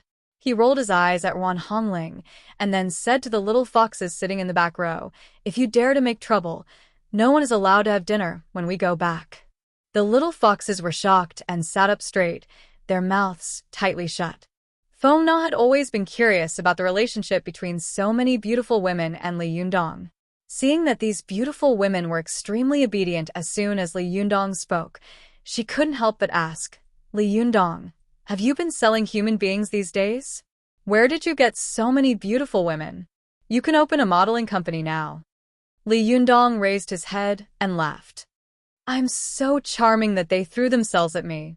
Feng Na refused to believe him, so she turned to the little foxes and asked, "What's your relationship with him?" The little foxes were so frightened by Li Yundong that they didn't dare to speak. They all shook their heads like a rattle. Seeing them shake their heads, Feng Na thought that they didn't dare to say anything. She felt sour in her heart and said resentfully, "If you don't want to say it, then don't say it." Li Yundong, you are too much of a playboy, aren't you? Li Yundong coughed twice and thought to himself, "Playboy, have you ever seen a virgin like me?" He didn't want to continue talking about this topic with Feng Na. At this time, the teacher also came in, so he quickly changed the topic and said, "The teacher is here. Let's start the class." Feng Na burst into laughter and said, "Go to class, my ass. Did you bring your textbooks?" "No, right?" "Where's the notebook?" "No, right?" "Where's the pen?" Li Yundong smiled embarrassedly and said, "Mr. President, please be merciful. It's time for class. Don't you see that the classroom is full?" Only then did Feng Na notice that the large classroom was already full of people. Even the aisle was full of people. She was shocked. Why are there so many people? Li Yundong also smiled and said, "If we sell standing tickets, I'm afraid we can make a fortune." Feng Na laughed and said, "You can earn quite a lot from selling tickets. However, I reckon that most of them are here for you." Li Yundong looked around and saw that many people were looking at him.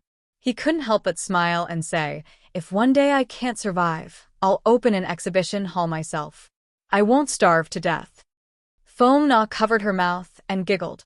"That's great. Remember to call me along. I'll help you collect the tickets and do some publicity." Li Yundong's heart suddenly skipped a beat. He thought, "By the way, Feng Na can come and help me open the tea room.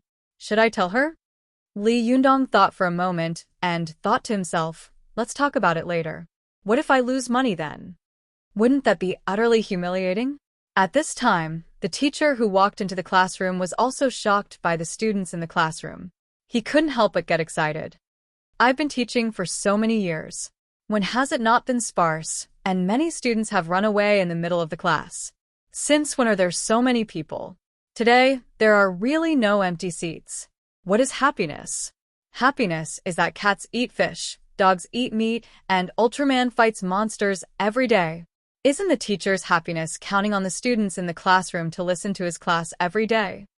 The teacher of the classical class was surnamed Hua. He was an old pedant with a head full of gray hair. He was so excited that his blood was boiling, as if his youth, which he hadn't seen for many years, had returned to his body. Mr. Hua coughed on the podium and said excitedly, "Students, let's start the class now." The students under the podium were chattering and whispering as if they hadn't seen him at all. Mr. Hua was suddenly in a difficult position. He looked embarrassed and said a little louder, "Students, it's time to start the class." But the voices below did not diminish. Instead, they became louder. Mr. Hua could hear them clearly from above. Some of the girls were chattering and saying, "Hey, which one is Li Yundong? Well, there's the 10th person in the back row. Can't you recognize him? He's so easy to recognize. He's sitting in the middle of a group of beautiful women." "Ah, it's true. This time, I finally saw him in person. Last time, I didn't see him clearly on the rostrum, but I heard that he objected to us eating sh*t. Bah, you're the one eating sh*t. Mr. Hua was very depressed. He thought to himself, "It turns out that so many students aren't here for my class. Are they? Are they all here for Li Yundong's? Isn't this too hurtful?" Mr. Hua felt as if someone had poured a basin of cold water on the enthusiasm in his heart. His heart was cold, but on second thought, he thought, "No, what is a teacher for? Isn't it just to educate students? The more it is like this, the more I have to educate these students." Mr. Hua regained his confidence on the podium and thought to himself, "I don't believe that the content of my lecture can't attract you." Ignoring the noise under the podium, he began to teach with a wireless microphone. The sound of the lecture was loud and piercing, making the students grimace. They covered their ears and said one after another, "F***ck, is the teacher on drugs or cheating today?" Why is he speaking so loudly?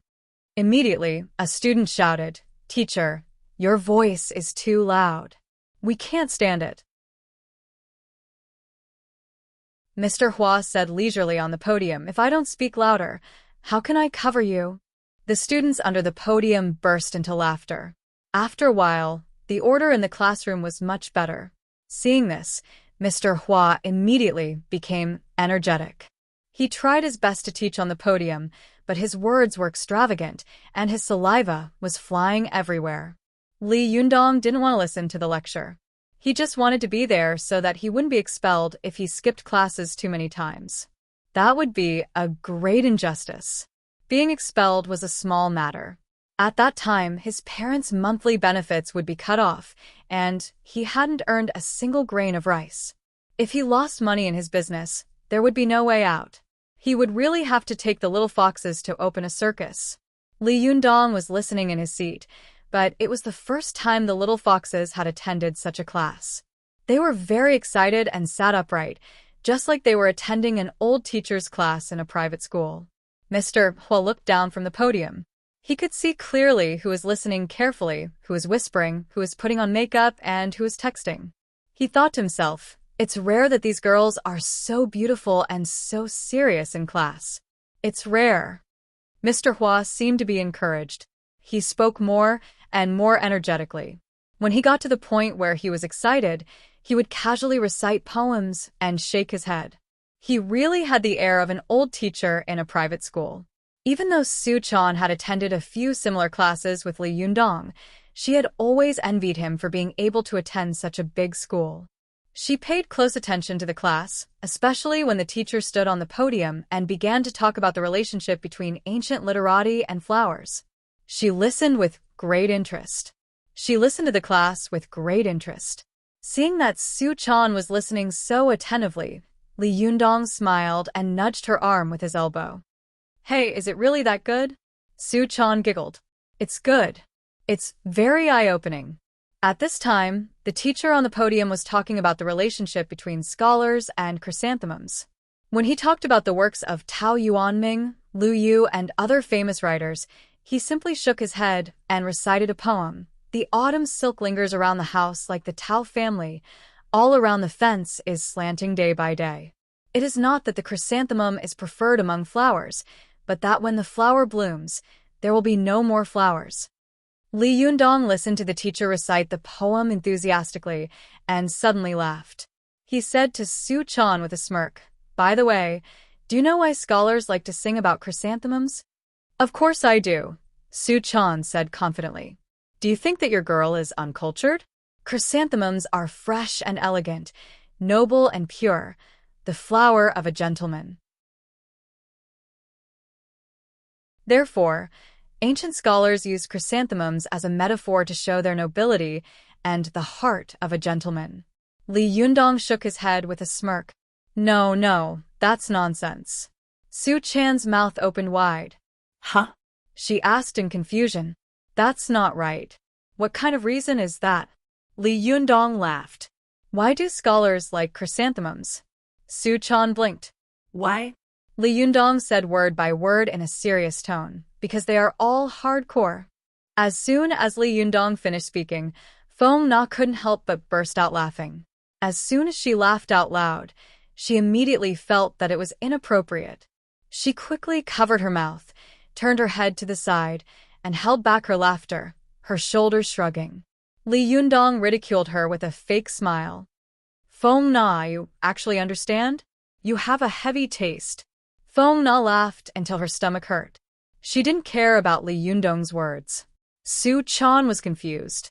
She stared blankly and kept thinking about Li Yundong's words. Why do scholars like chrysanthemums have a heavy taste? What kind of logic is this? Feng Na's previous laughter was very abrupt in the classroom, and Mr. Hua, who was on the podium, was very unhappy. He thought to himself, "Girl, why are you so unruly in class? Look at the girls behind you. How obedient they are." Mr. Hua was unhappy. After reciting the chrysanthemum poem, he asked, "Does anyone know whose poem I just recited? What's its name?" Many of the students under the podium peeked at Li Yundong and the beauties beside him from time to time. Some of them were catching up on sleep, some were playing with their mobile phones, and some were putting on makeup. Only a few of them were listening to the class. For a moment, the classroom was quiet. Almost everyone looked at each other. In addition, the poem was relatively obscure, so no one knew where it came from. Mr. Hua snorted and thought to himself, "You guys are not good students if you don't listen carefully in class. Look at the ones behind you, who are so serious. At first glance, you can tell that they are good students. They must know." After that, Mr. Hua pointed to the little foxes in the back row and said, "The fifth student from the right in the back row, stand up." Li Yundong was stunned.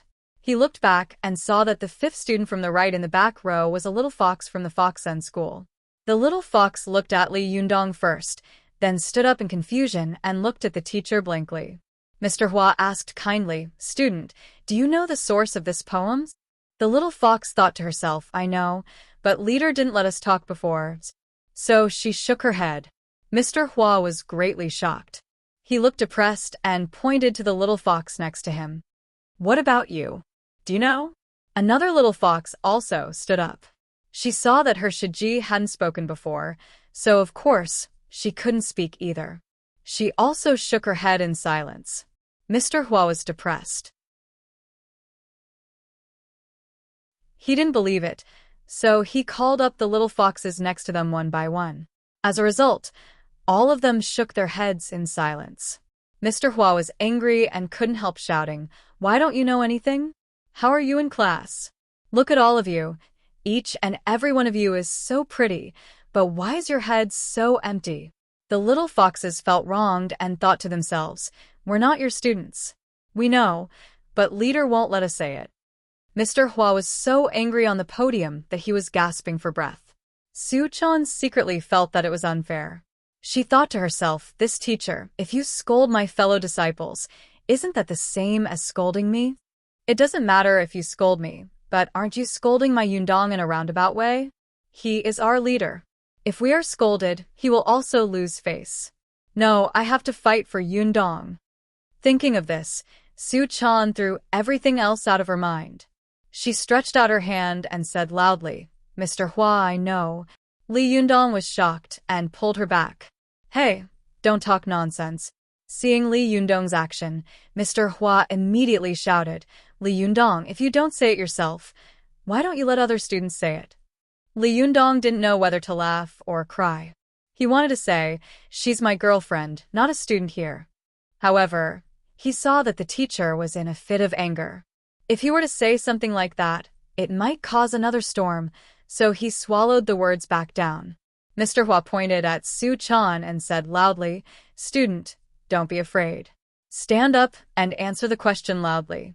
Seeing that Li Yundong was no longer stopping her, Su-chan jumped up and said loudly, "This poem was written by Yuanjin of the Tang dynasty.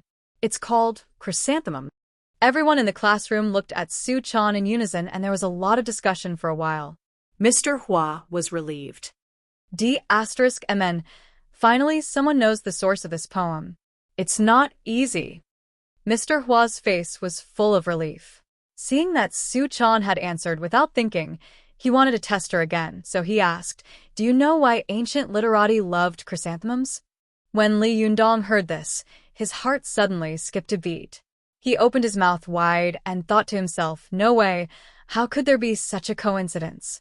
Hearing this, Su-chan thought, "Isn't this the question Yundong just asked?" The little girl was overjoyed. Without thinking, she said loudly, "Because they all have a strong taste."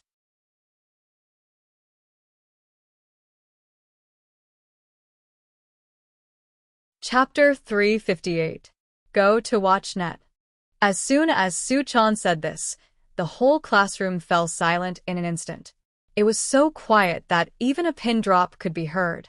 Go to WatchNet. Everyone looked at Su-chan with their mouths agape.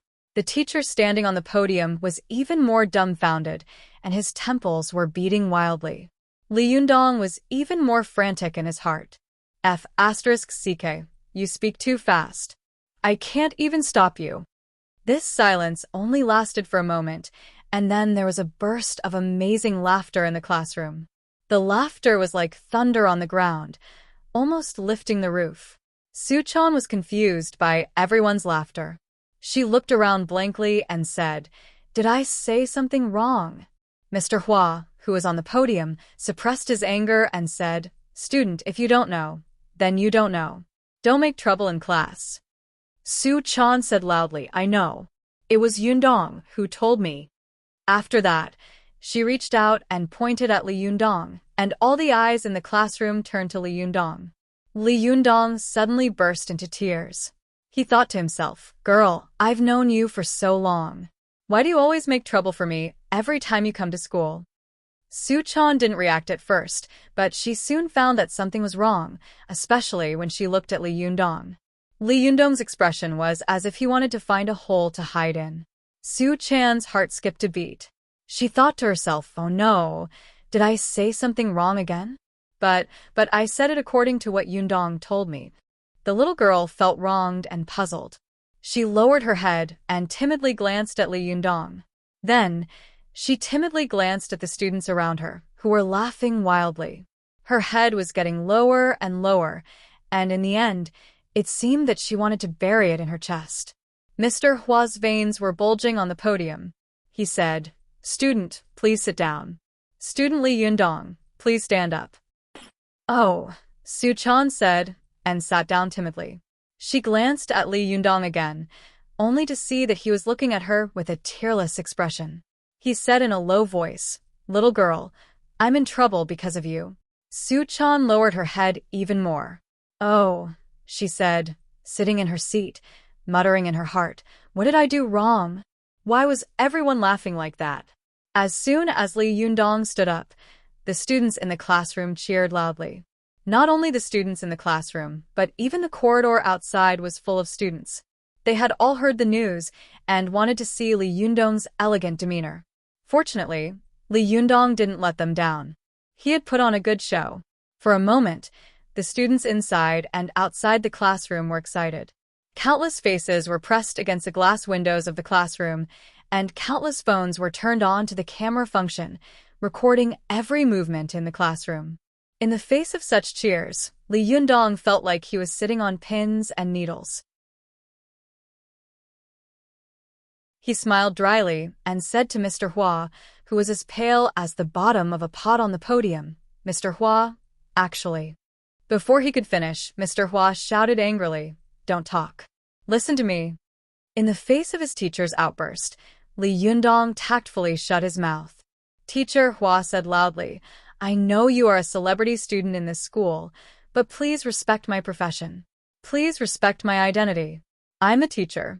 As long as you're teaching in this class, you're my student." Li Yundong smiled bitterly and thought to himself, "How could I not respect you?" Seeing that Li Yundong didn't speak, Mr. Hua said again, "Weren't you very talkative just now?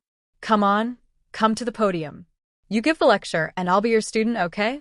Come on, especially the problem of heavy taste." After that, he walked down the podium angrily and stood under the podium. Li Yundong didn't know whether to laugh or cry. Just as he was about to speak, he heard the students inside and outside the classroom roaring with laughter.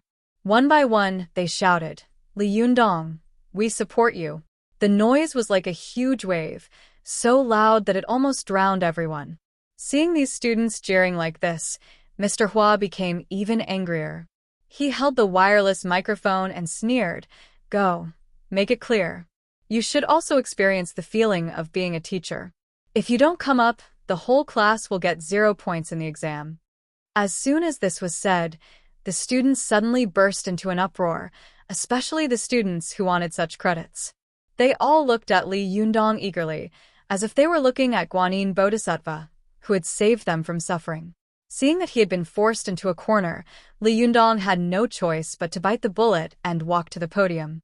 He coughed dryly and said, "Actually, this is a misunderstanding." Mr. Hua interrupted him with a sneer and said, "We don't want to hear a misunderstanding. We want to hear a heavy explanation." The students immediately burst into laughter again and clamored, "We want to hear a hardcore explanation." Li Yundong was sweating profusely. He felt that he would rather face the siege of all the sects than this scene in front of him. Li Yundong wiped his cold sweat and said quickly, "In fact, there have been many poets who have written about chrysanthemums in China for 5,000 years, but the most famous one is Tao Yuanming. He wrote the famous sentence, picking chrysanthemums under the eastern fence, leisurely seeing the southern mountain. Bai Juyi of the Tang dynasty also wrote the poem, Only chrysanthemums under the eastern fence can withstand the cold, and the golden millet is clearer at dawn. Huang Chao also left behind the beautiful sentence, Soaring incense array penetrates Chang'an, and the whole city is covered with golden armor." Li Yundong counted the poets who had written chrysanthemum poems one by one, as if they were his family treasures. For a moment, the students quieted down. They didn't know why Li Yundong was criticizing these poets and their poems one by one. They were curious, so they listened to him quietly. Although Mr. Hua was angry, he secretly nodded in his heart. Not bad, he has read a lot of books. No wonder he is so famous in school. It seems that the last time he and Yan Hua debated about Dharma should not be a false rumor. Li Yundong said again, "There are many poems about chrysanthemums, such as Su Shi's Qingji Ruobinggu Sanyu, and the golden stamen will flow with rosy clouds. If you want to know the old trillium, it will bloom when all the grass is destroyed." Another example is Li Bai's lamentable chrysanthemum in the eastern fence. The stem is sparse and the leaves are small. Although the words are different, they have their own fragrance.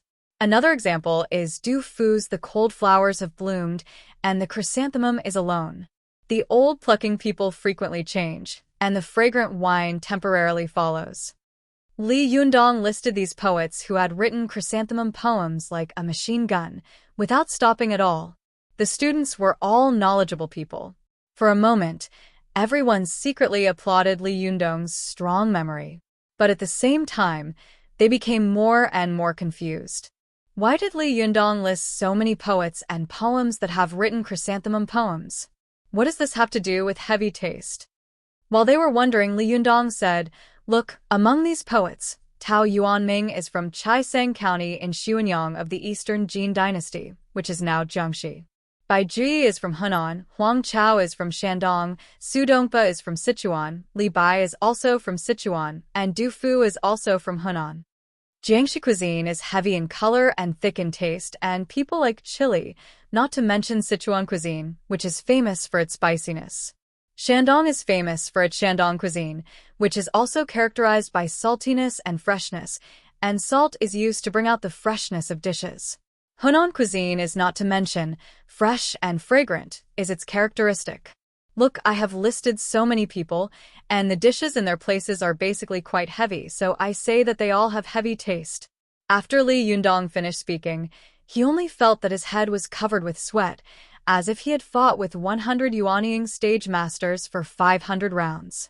When these students heard Li Yundong's nonsense, they immediately laughed, whistled, and cheered one after another. Mr. Hua was originally angry in his heart, but after listening to Li Yundong's nonsense, he couldn't help but smile. He nodded and thought to himself, although this guy is talking nonsense, without a solid foundation in ancient Chinese and an extraordinary reaction, he won't be able to make up for it. Some of the curious girls in the classroom stared at Li Yundong with starry eyes.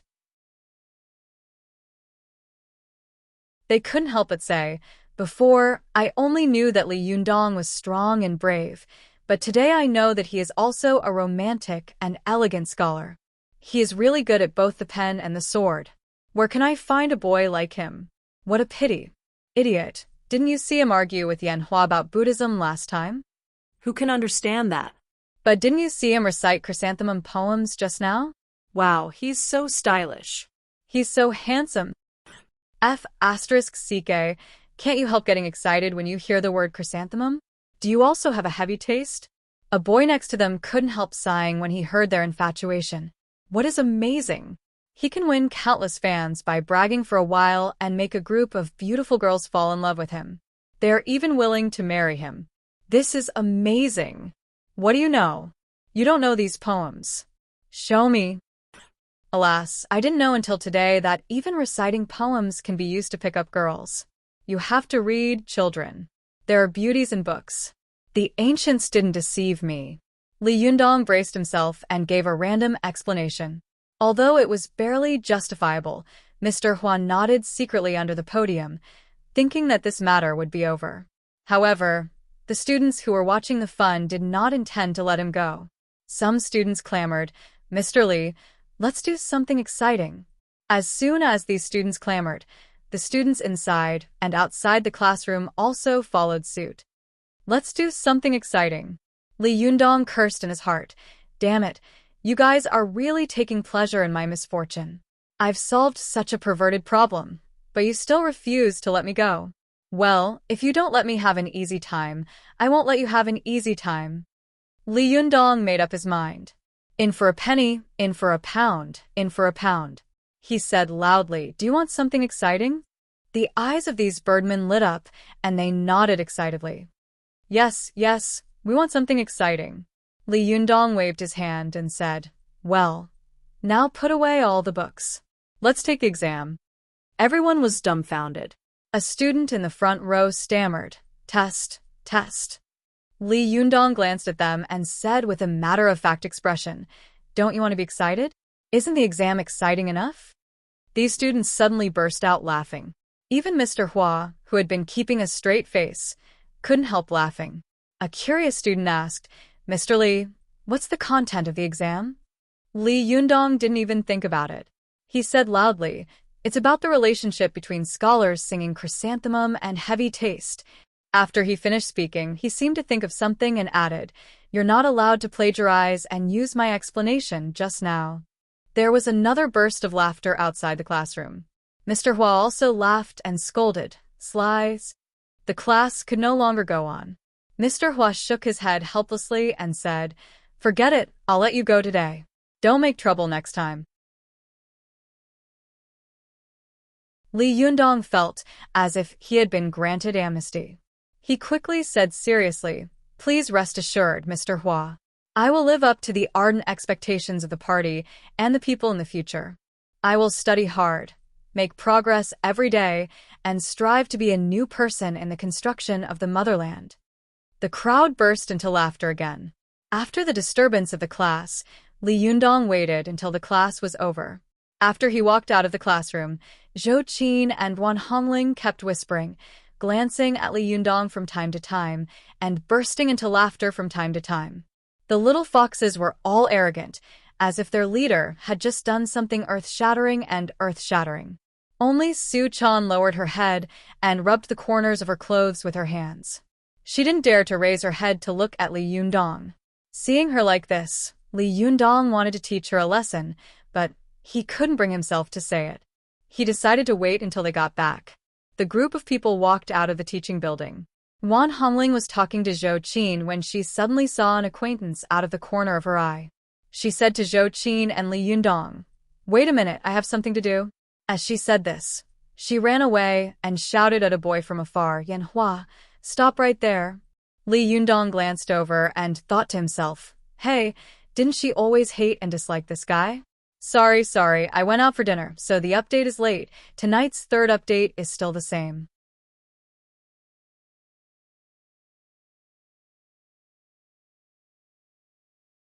Chapter 359.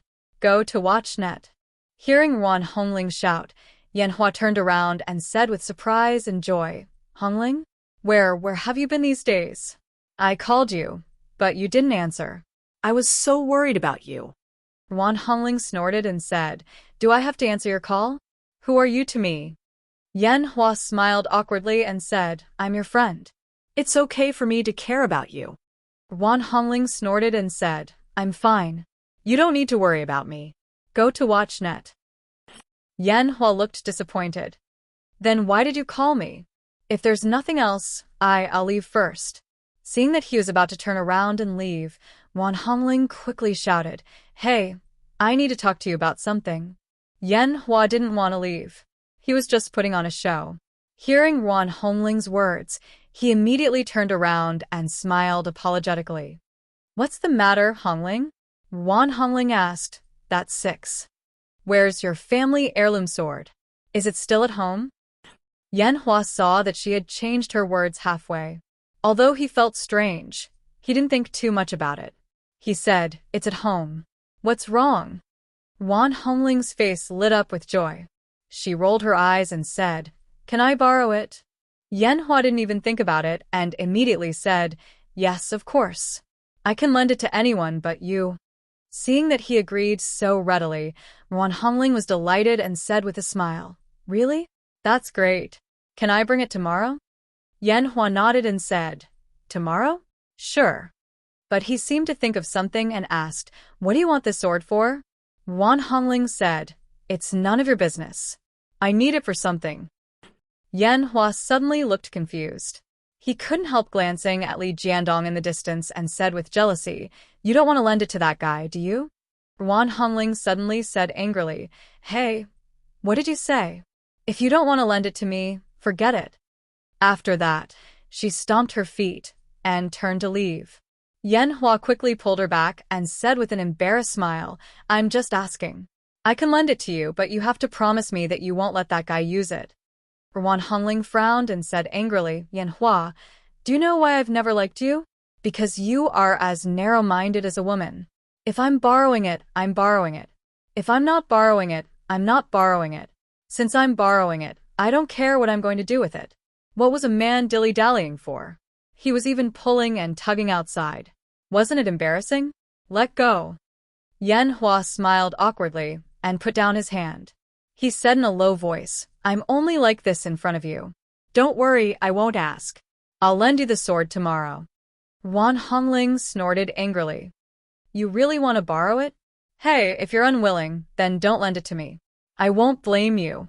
Even if you lend it to me, don't expect me to appreciate it." Yan Hua smiled apologetically and said, No, we are friends. It doesn't matter if I lend it to you." Wan Hongling snorted and said, "That's more like it. I'm leaving."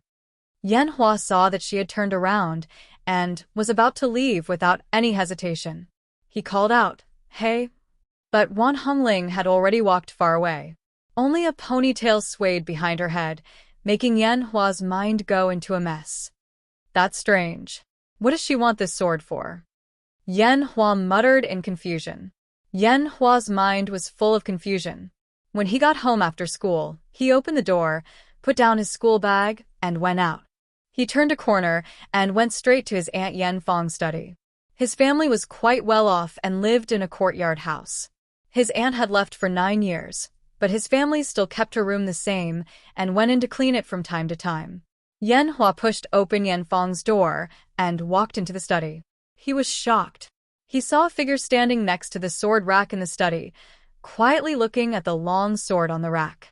She was serious and focused, as if she was looking at a long-lost relative. This person was about 1.7 meters tall and had a graceful figure.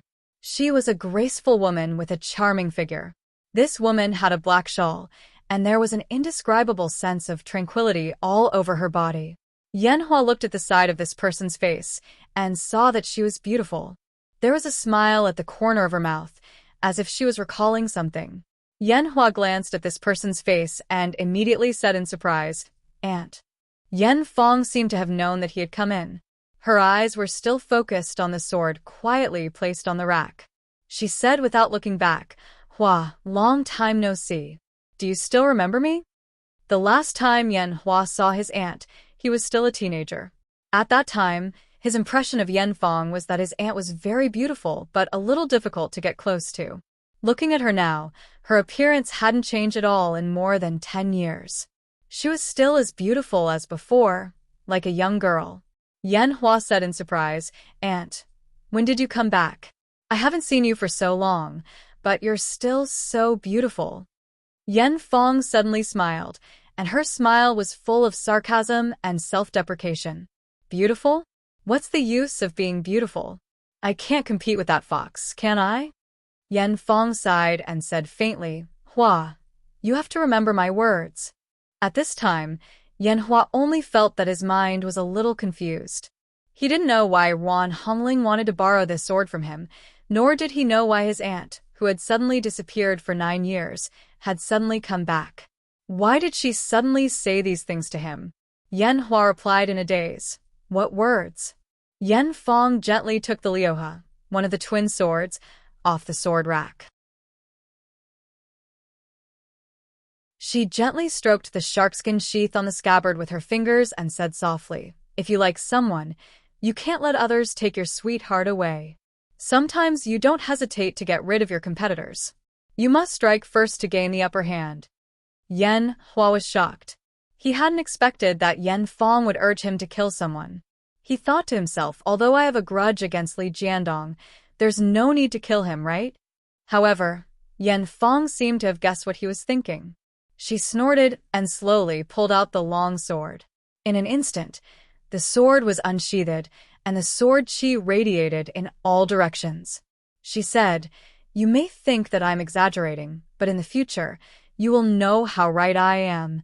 Yan Fong's eyes suddenly became very distant. She said faintly, I had the same idea as you at the beginning. I always felt that he wouldn't be so heartless and would come back to me. But in the end, he would rather ascend by himself than return to my side. He even gave his sword to that seductive fox. Alas. Yan Hua was confused and thought to himself, ascend? Seductive fox. What the hell is this? Yan Fong snorted and continued to pour her jinqi into the liuhe. She sneered and said, last time, that bastard broke my liuhe with the boy's Yuanyang blood. I thought that the liuhe would fall into his hands and it would be difficult for me to find it again. But I didn't expect that the liuhe would still be in the same place. Hey, it's really an anomaly. It seems that even God wants this liuhe to return to my hands. After Yan Fong injected some jinqi into it, the liuhe suddenly jumped up by itself and floated in the air, buzzing and emitting a clear and loud sword cry. Yan Hua was stunned. He suddenly remembered that at the school's freshman welcoming party last time, Li Jiandong had been holding this long sword. Hadn't there been such an anomaly? At that time, he had been shocked and doubtful. He had thought that it was some kind of acrobatic stunt, but now his aunt was using the long sword again, just like that night. This time, Yan Hua was standing so close that he could see it clearly. He was shocked and bewildered. He stammered, Auntie, who are you? What's going on? Yan Fong turned her face for the first time. She looked Yan Hua up and down and smiled slightly. You want to know? Hey, I've been hiding it from my family for more than 10 years. You're the first to know my identity. However, it's better if you don't know. Your aunt has enemies all over the world now. It won't do you any good if you know. Yan Hua's heart suddenly skipped a beat. He said loudly, Aunt, are you a sword immortal? Yan Fong laughed loudly. Sword immortal? I guess so. Yan Hua was so excited that his face turned red. He said loudly, Aunt, can you teach me? Yan Fong smiled and said, You? Why do you want to learn cultivation? Yan Hua said loudly, The reason why Li Jiandong can overshadow me is probably because he is a cultivator. Aunt, I will definitely defeat him with the cultivation skills you teach me. As soon as Yan Fong heard the name Li Jiandong, her face suddenly changed. Do you have a grudge against him? Yan Hua gritted his teeth and said, Yes. He stole my Hongling. Yan Fong raised her head and laughed loudly. Our Yan family is really promising. Why has everyone been robbed of their love by others? Yan Hua said loudly, Aunt, please teach me Kung Fu. I will definitely beat him. Yan Fong laughed for a while. She lowered her head and looked at Yan Hua deeply. She shook her head and said, No, although Li Jiandong and I have a grudge, his aptitude is the best I've seen in my life. In the past 500 years, no one has made such rapid progress. I even suspect that he is the reincarnation of a god. Otherwise, it would be impossible for him to cultivate so fast. You are no match for him. Don't ask for trouble. Yan Hua's face suddenly turned red, and he gritted his teeth. He said angrily, Why am I no match for him? How do you know that I'm no match for him without even teaching me? How am I inferior to him? Yan Fong looked at her nephew sympathetically. She shook her head and waved at the liuhe in the air. She said, Don't think about it. With my 10 years of cultivation in the Xianmen sect, I only have a 50-50 chance of winning against him. You have been competitive and eager for quick success since you were a child. This kind of character is not suitable for cultivation at all. You can't beat him. Today, just pretend that you didn't see me." After that, the Liuhe returned to its sheath with a clang and then jumped back into her hand. Yan Fang's figure flashed, and she left the house in the blink of an eye. Yan Hua chased after her and saw that it was empty. Although it was broad daylight, he couldn't see Yan Fang at all. Yan Hua clenched his fists and was as angry as a wild beast. He roared loudly, "How am I inferior to him? Hongling, Aunt, I want to prove to you that I am definitely stronger than him." Group 1 to 8 is full. Please add Group 9 13,127 0766.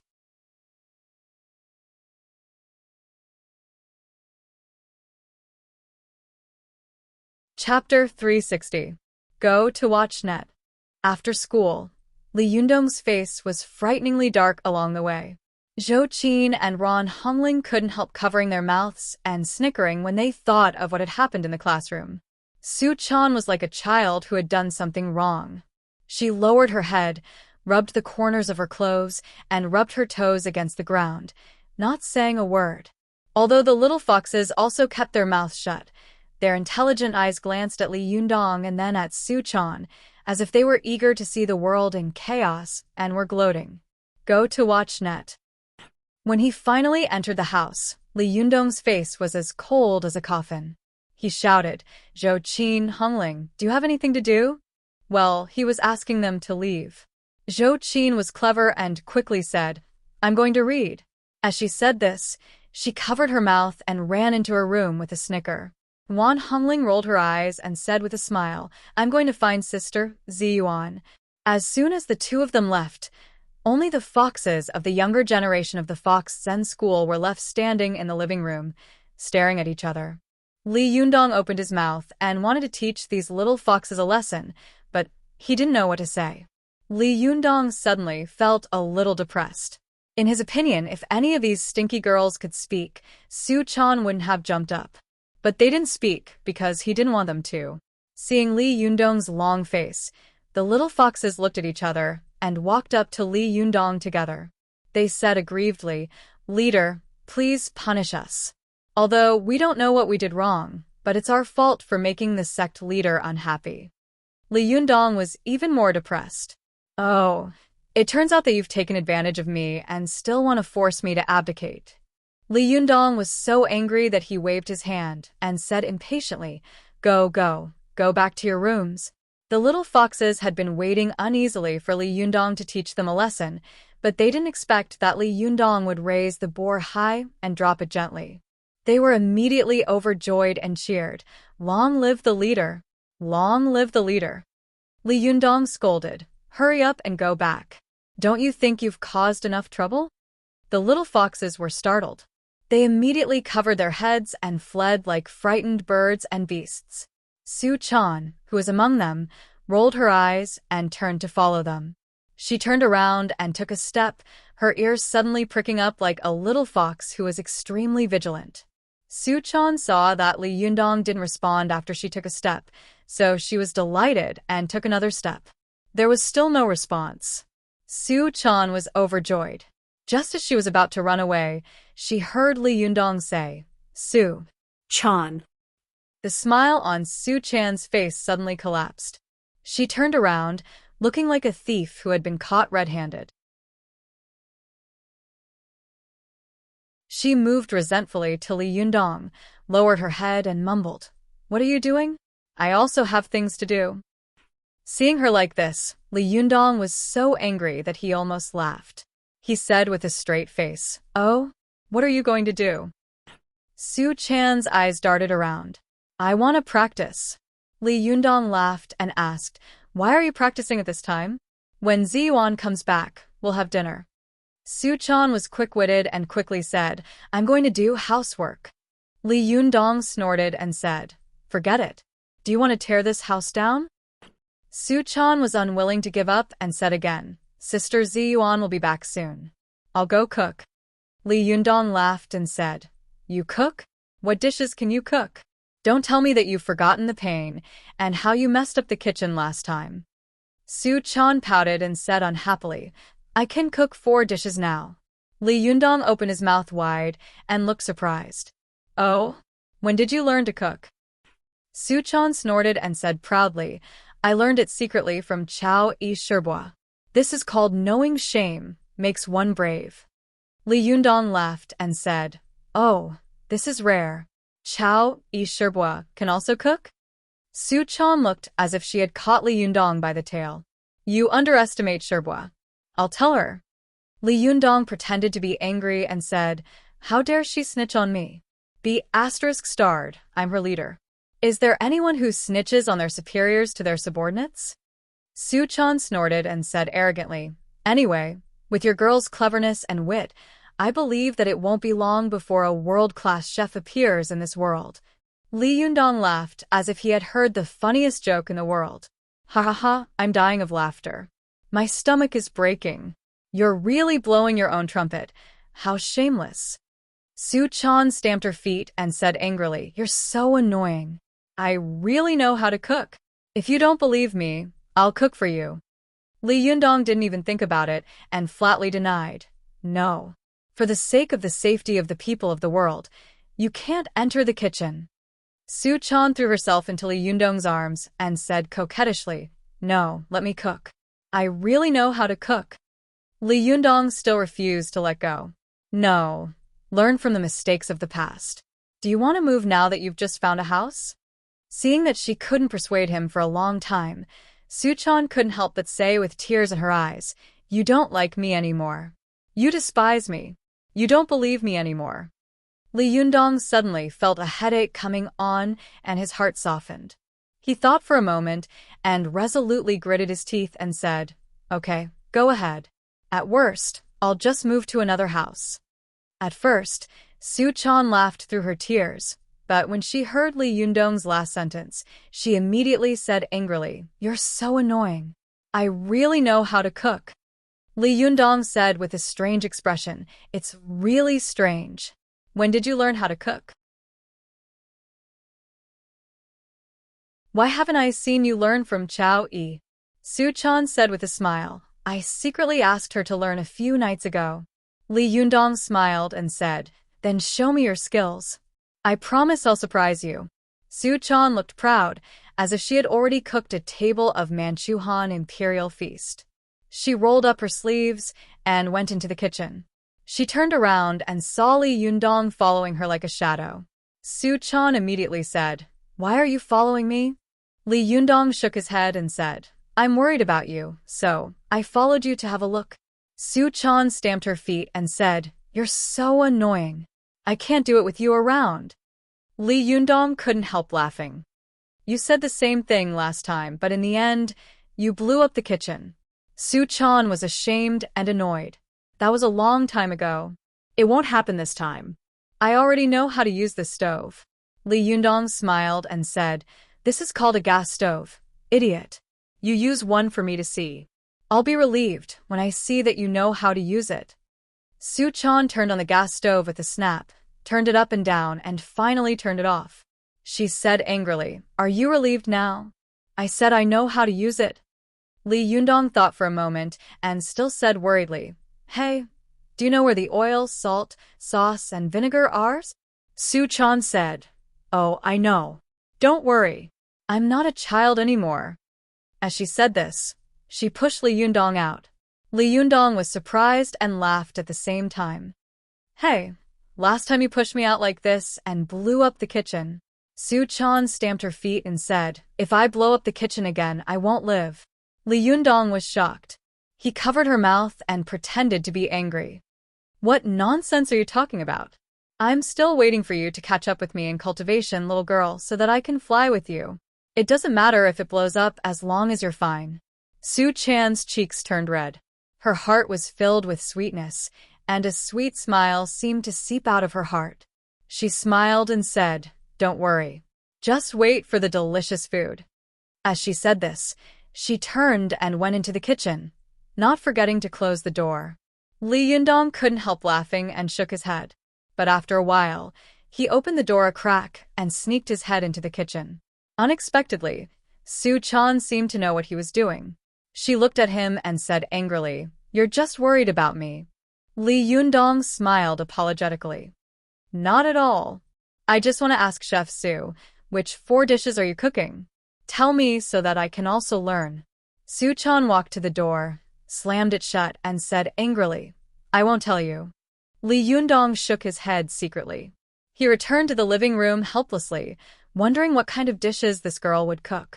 But after a while, Li Yundong suddenly slapped his thigh and said, "Actually, let this girl get away with it. I forgot to blame her." Li Yundong thought about it again. It seemed that what had happened at school couldn't be blamed on her. Thinking of this, Li Yundong couldn't help laughing. At this time, Ziyuan happened to come back. Li Yundong looked at her and saw that although this fairy-like sister had been busy all day, her clothes were still neat and tidy, and there was no trace of dust on her. Li Yundong secretly admired her in his heart. He said with a smile, "A fairy is indeed a fairy. You are still so elegant after a busy day. I admire you. If it were me, I would have been so tired that I would have stuck out my tongue." Ziyuan smiled slightly. She looked into the living room and asked curiously, "Where are the others? Usually at this time, your place is very lively." Li Yundong sighed and said, "Alas, I drove them back to their rooms. Today, these little fellows tormented me until I was exhausted. I was almost pissed to death." Li Yundong looked at her and asked, "Where are Chao Yi and the others? Didn't they go out with you?" Ziyuan smiled and said, "They arrived later. They said that they were going to buy something in the middle of the night, so they went together. I came back alone." Li Yundong didn't think too much about it and asked, "How is the decoration of the shop going?" Ziyuan said, "I have already designed 2 sets of plans. You can have a look at them when the time comes. We can discuss them together." Li Yundong smiled and said, "No, you can make your own decisions. I trust your judgment. It must be at the level of a mortal. If I, a rough person, stir up trouble, maybe the immortal products will be turned into inferior ones. Then I will be guilty." Ziyuan smiled slightly and didn't force him. She thought for a moment and seemed to have something important to tell Li Yundong. She said, "Li Yundong, there is one thing I am thinking about whether to tell you or not." It was rare for Li Yundong to see Ziyuan so solemn. He asked curiously, "What is it?" Ziyuan opened her mouth and was about to speak when she saw Chao Yi, Zhuang Yiting, and Lu Yuehong, the 3 seniors of the Fox Sun School, coming back together with big and small bags. When Ziyuan saw this, her red lips gently closed and she swallowed her words. Li Yundong saw that their hands were not empty at all, so he smiled and said, "Where did you buy so many things?" Chao Yi said with a smile, "It's a nearby city. I've never been there before, but this time I know how big it is. It's really an eye-opener." Li Yundong said with a smile, "You all appear in the city together. I'm afraid that the employees and guests in the city will be the ones who will open their eyes." The 3 Sherbos laughed at the same time. Chao Yi covered her mouth and said, "Leader is actually making fun of us."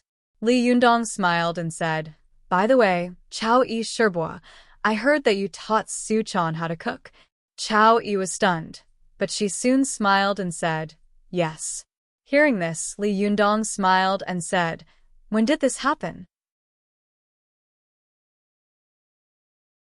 Why didn't I know about it?" As soon as he finished speaking, the kitchen door suddenly opened. Su Chan came out with 4 plates in her hands like she was performing acrobatics. Then, she placed them in front of Li Yundong one by one and said, "Look, these are the 4 famous dishes of our Fox Sun School." When did the Fox Sun School have 4 famous dishes? Chao Yi and the others looked at each other and curiously went forward to have a look. Ziyuan and the others turned their heads curiously. Li Yundong fixed his eyes on the 4 plates on the table.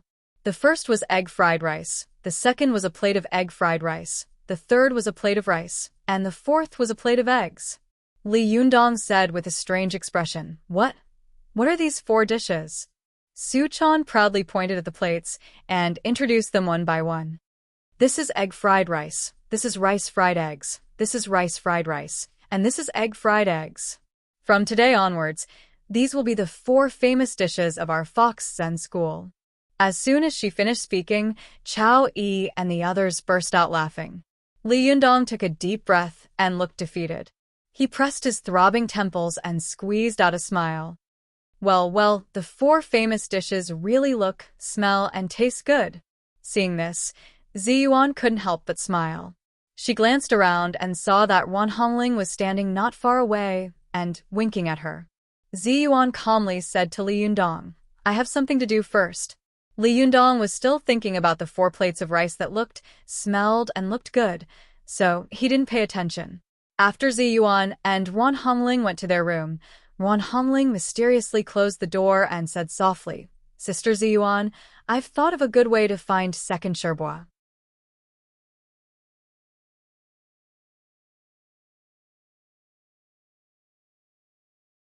Chapter 361. Go to WatchNet. As soon as Ziyuan heard Wan Hongling's words, her expression suddenly became serious and she asked, "What can you do?" Wan Hongling said proudly, "I met Yan Hua today and asked him to borrow the Liuha. Let's go." 7th KOM. Ziyuan was stunned. "Why did you ask him to borrow the Liuha?" Wan Hongling said with a smile, "The Liuha was second Sherbo's personal sword in the past, and it is also one of the 2 swords of the Bahuang and Liuha. Now that second Sherbo has caught Ao Wushuang, it is very likely that she has already obtained the Bahuang. As long as she gets the Liuha back, the 2 swords can be combined. Once the Bahuang and Liuha are combined, second Sherbo doesn't need to hide at all. She will definitely show up and directly attack the Fox Zen school." Ziyuan's heart skipped a beat. She said doubtfully, "I roughly understand what you mean, but didn't second Sherbo go to get the Liuha as soon as she escaped?" Wan Hongling chuckled. "I also thought that second Sherbo might have taken the Liuha away. But when I met Yan Hua today and asked him, guess what happened?" Ziyuan smiled slightly. "It must still be there." Wan Hongling clapped her hands. "Yes. The Liuha is still there. It's unbelievable.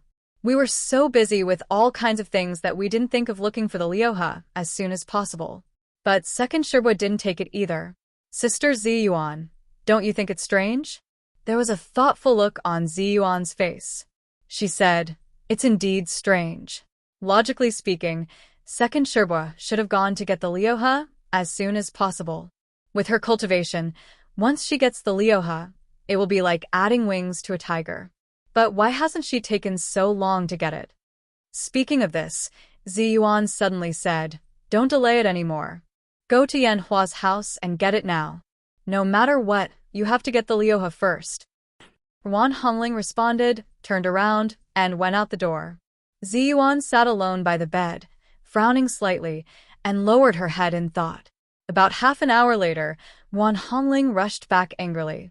Before she entered the door, she shouted, "Sister Ziyuan, it's terrible." Ziyuan suddenly stood up and asked in a deep voice, "What's wrong? Judging from your appearance, could it be that the Liuha is missing?" Wan Hongling's face was a little pale. She said, "Yan Hua, he said that his aunt, second Sherbo, took away the Liuha." Ziyuan frowned. "When did this happen?" Wan Hongling said bitterly, "I should have been there half an hour earlier for what happened just now." Ziyuan shook her head and said, "If you had gone half an hour earlier, I wouldn't have seen you."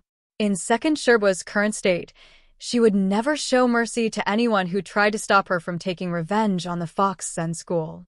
At that time, not to mention that you're her martial nephew, even if you were her own flesh and blood, I'm afraid she would still kill you. Wan Hongling let out a long sigh and said, "Although I don't like second Sherbo, I really feel bad seeing her like this. What's the difference between her and falling into the devil's way? Our Lingong sect is already short of manpower. Now second Sherbo is determined to go against the Fox Zen school, and you are also determined to help the Fox Zen school. Oh my god, why do you have to make our Lingong sect suffer so much? Could it be that God also wants to destroy our Lingong sect? Ziyuan smiled faintly and said, "The clouds rise and fall, and the tide rises and falls. That's all. Humling, everything in this world is just a fleeting cloud. Don't pay too much attention to it." Wan Humling was angry when she heard this. She said angrily, "You are always like this. When it comes to your own affairs and the affairs of the Lingong sect, you don't care about anything. When it comes to Li Yundong, you are so nervous that you feel like you have lost your life. You still say that you don't like him." Ziyuan's cheeks turned red at first, but she soon calmed down. She glanced at Wan Hongling faintly and said, "It's just cultivation in the mortal world. I'm worried about my cultivation, not Li Yundong." Wan Hongling moved closer to Ziyuan and widened her eyes, as if she wanted to find some clues on her face. She said word by word, "You are deceiving yourself." Ziyuan shouted angrily, "You have no respect for your elders." Seeing that Ziyuan was angry, Wan Hongling secretly stuck out her tongue and changed the topic. "By the way, Sister Ziyuan, why do you think Second Sherbo waited until today to get the Liuhe sword? Why didn't she go earlier?" Ziyuan's face suddenly became very cold. Wan Hongling rarely saw Ziyuan show such an expression, and she couldn't help but feel a chill in her heart. Ziyuan said in a deep voice, "Second Sherbo didn't go to the Liuhe sword. There are a few possibilities. First, she might have been like us. She was too busy with all kinds of things, so she didn't go to get it." As soon as she finished speaking, Wan Hongling said, "Now that I think about it, I don't think it's possible because for her, there is only one thing she wants to do, and that is revenge. But we have a lot of things to do and a lot of things to consider. Moreover, the enemy is in the dark while we are in the light. It's normal for us to not think of it, but it's impossible for Second Sherbo, who is hiding in the dark, to not think of it." Ziyuan nodded in agreement. She said, "You're right. So there is a second possibility. This possibility is that Second Sherbo has been looking for it before, but she hasn't been able to find it. She didn't find it until today." Wan Hongling shook her head and said, "Yan Hua also said that Second Sherbo said this, but I don't quite believe it, because Second Sherbo can hide in the Fox Zen school for 9 years without being discovered. How meticulous and careful does she need to be to do this? I don't believe that she would go to Yan Hua's house to get the sword in the end." Ziyuan looked at Wan Hongling with appreciation. "You're right. Originally, if Second Martial Uncle didn't say this, I wouldn't be sure of this final possibility. But now that she said this, I can almost conclude that this sentence is a smokescreen, and the purpose is to confuse and guide us." Wan Hongling was also an extremely intelligent person. Her eyes lit up and she said, "Ah? Sister Ziyuan, what do you mean?" Ziyuan said in a cold voice, "Second Sherbo is very likely to have been with us all the time. Last time Li Yundong and I went back to the place where we had buried the body of the golden snake, it had already been dug up. At that time, we suspected that someone was following us, and their cultivation was higher than ours. Now, it seems that this person is most likely Second Sherbo. The reason why she hasn't gone to get the Liuhe is probably because she has been following us and can't get away." Wan Hongling frowned and said, "That's not right. Even if she is following us, she shouldn't be unable to get away 24 hours a day, right?" Ziyuan suddenly laughed and said gloomily, "What if she is among us?" Hearing this, even though Wan Hongling was usually fearless, she couldn't help but shiver at this time. Wan Hongling opened her mouth wide and wanted to say something, but when the words came to her mouth, she couldn't say them. It was as if Yan Fong, who had been hiding for 9 years, was standing in a dark corner and staring at her viciously, making her hair stand on end. Wan Hongling subconsciously looked around and said with a chill all over her body, "Sister Ziyuan, don't joke around. Don't scare me." Ziyuan said coldly, "Didn't you notice? The last time Second Sherbo appeared, it happened that everyone in the Fox Zen school had gone to buy clothes. They were all in the fitting room, which gave Second Sherbo a chance to get her yang spirit out of her body. Coincidentally, this time, when Second Sherbo appeared, the 3 Sherbos of the Fox Zen school happened to go to the market together. Hey, I hope this is a coincidence." Yuan Hongling's scalp went numb when she heard this. She said, "Sister Ziyuan, second Sherbua can't be so bold. She actually sneaked back to the Fox Sen school? This is too terrifying, isn't it?" Ziyuan laughed and said, "The more impossible it is, the less willing people are to doubt and believe it. Second Sherbua took advantage of this to make us think that she had escaped far away, but in fact, she sneaked back. This is called the darkest place under the lamp." Yuan Hongling felt a chill in her heart. She said, "Then who could it be?" Ziyuan pondered for a while and said, "The 3 Sherbas of the Fox Sen school are the most suspicious. It should be one of them." Yuan Hongling jumped up and was about to rush out of the door. She said, "No, I have to tell Li Yundong immediately." Although this guy is a bit of a bastard, he is still a good person. If second Sherbua suddenly attacks him, it is very likely that his body and soul will be destroyed. Ziyuan grabbed her and shouted in a low voice, "Stop, don't go." Yuan Hongling turned around and widened her eyes. "Why? Sister Ziyuan," Ziyuan said in a deep voice, "Li Yundong has a pure heart and is easygoing. He is not a shrewd person. Once he knows that second Sherbua is hiding around the Fox Zen school, he will definitely reveal it in his usual words and expressions.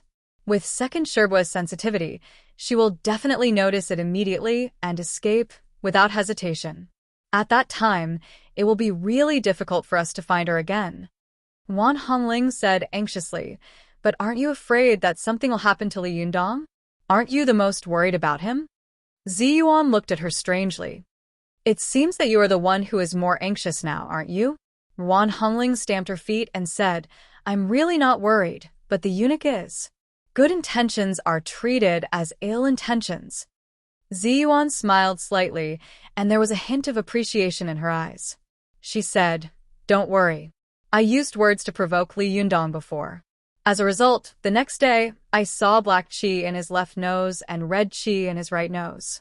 This is clearly the appearance of the highest realm of the 8 turns of fire creation." Yuan Hongling couldn't help but be shocked. That's impossible. He can cultivate to the highest realm of the 8 turns of fire creation in one night. Then he is only 1 step away from the 9 turns? Ziyuan also sighed and said, "If I hadn't seen it with my own eyes, I wouldn't have believed it. How could a person's cultivation be so fast?" Yuan Hongling shook her head and said, "It's too scary. Last time on the rooftop, I saw him dance the fan of 7 treasures freely in one night, as if he had practiced it for several lifetimes." Ziyuan said, "So, you don't have to worry about Li Yundong. He is now in the pure Yuanying phase. In terms of cultivation and kung fu, he is only above second Sherbua, not below her. If it's a fair fight, maybe he doesn't know as much as second Sherbua, and he's not as skilled as her, but if second Sherbua wants to sneak attack him, then it's another matter. With Li Yundong's current realm, if anyone with a lower cultivation than him wants to sneak up on him, his divine mind can predict the future. Since I can see through Li Yundong's cultivation, I believe second Sherbua can also see through it, so she won't take the risk to sneak up on Li Yundong. Moreover, since she took such a big risk to sneak back, she must have some amazing plot. Now that we have found her, the enemy is in the light and we are in the dark. The situation is in our favor. If she finds out, it won't be good." Yuan Hongling thought for a moment and said, "What if second Sherbua attacks the other people of the Fox Sen school?" Ziyuan smiled and said, "That won't happen. Before second Sherbua achieves her goal, she definitely won't act rashly and alert the enemy. With her personality, she won't show her dagger if she doesn't have the confidence to win." As she spoke, Ziyuan's voice suddenly became cold. "I really don't know what second Sherbua is up to." Yuan Hongling suddenly understood, but she quickly frowned and said, "If second Sherbua takes the Liuhe, it's impossible for her to keep it with her. Where would she hide it? Moreover, why doesn't she combine the Liuhe and Bahuang?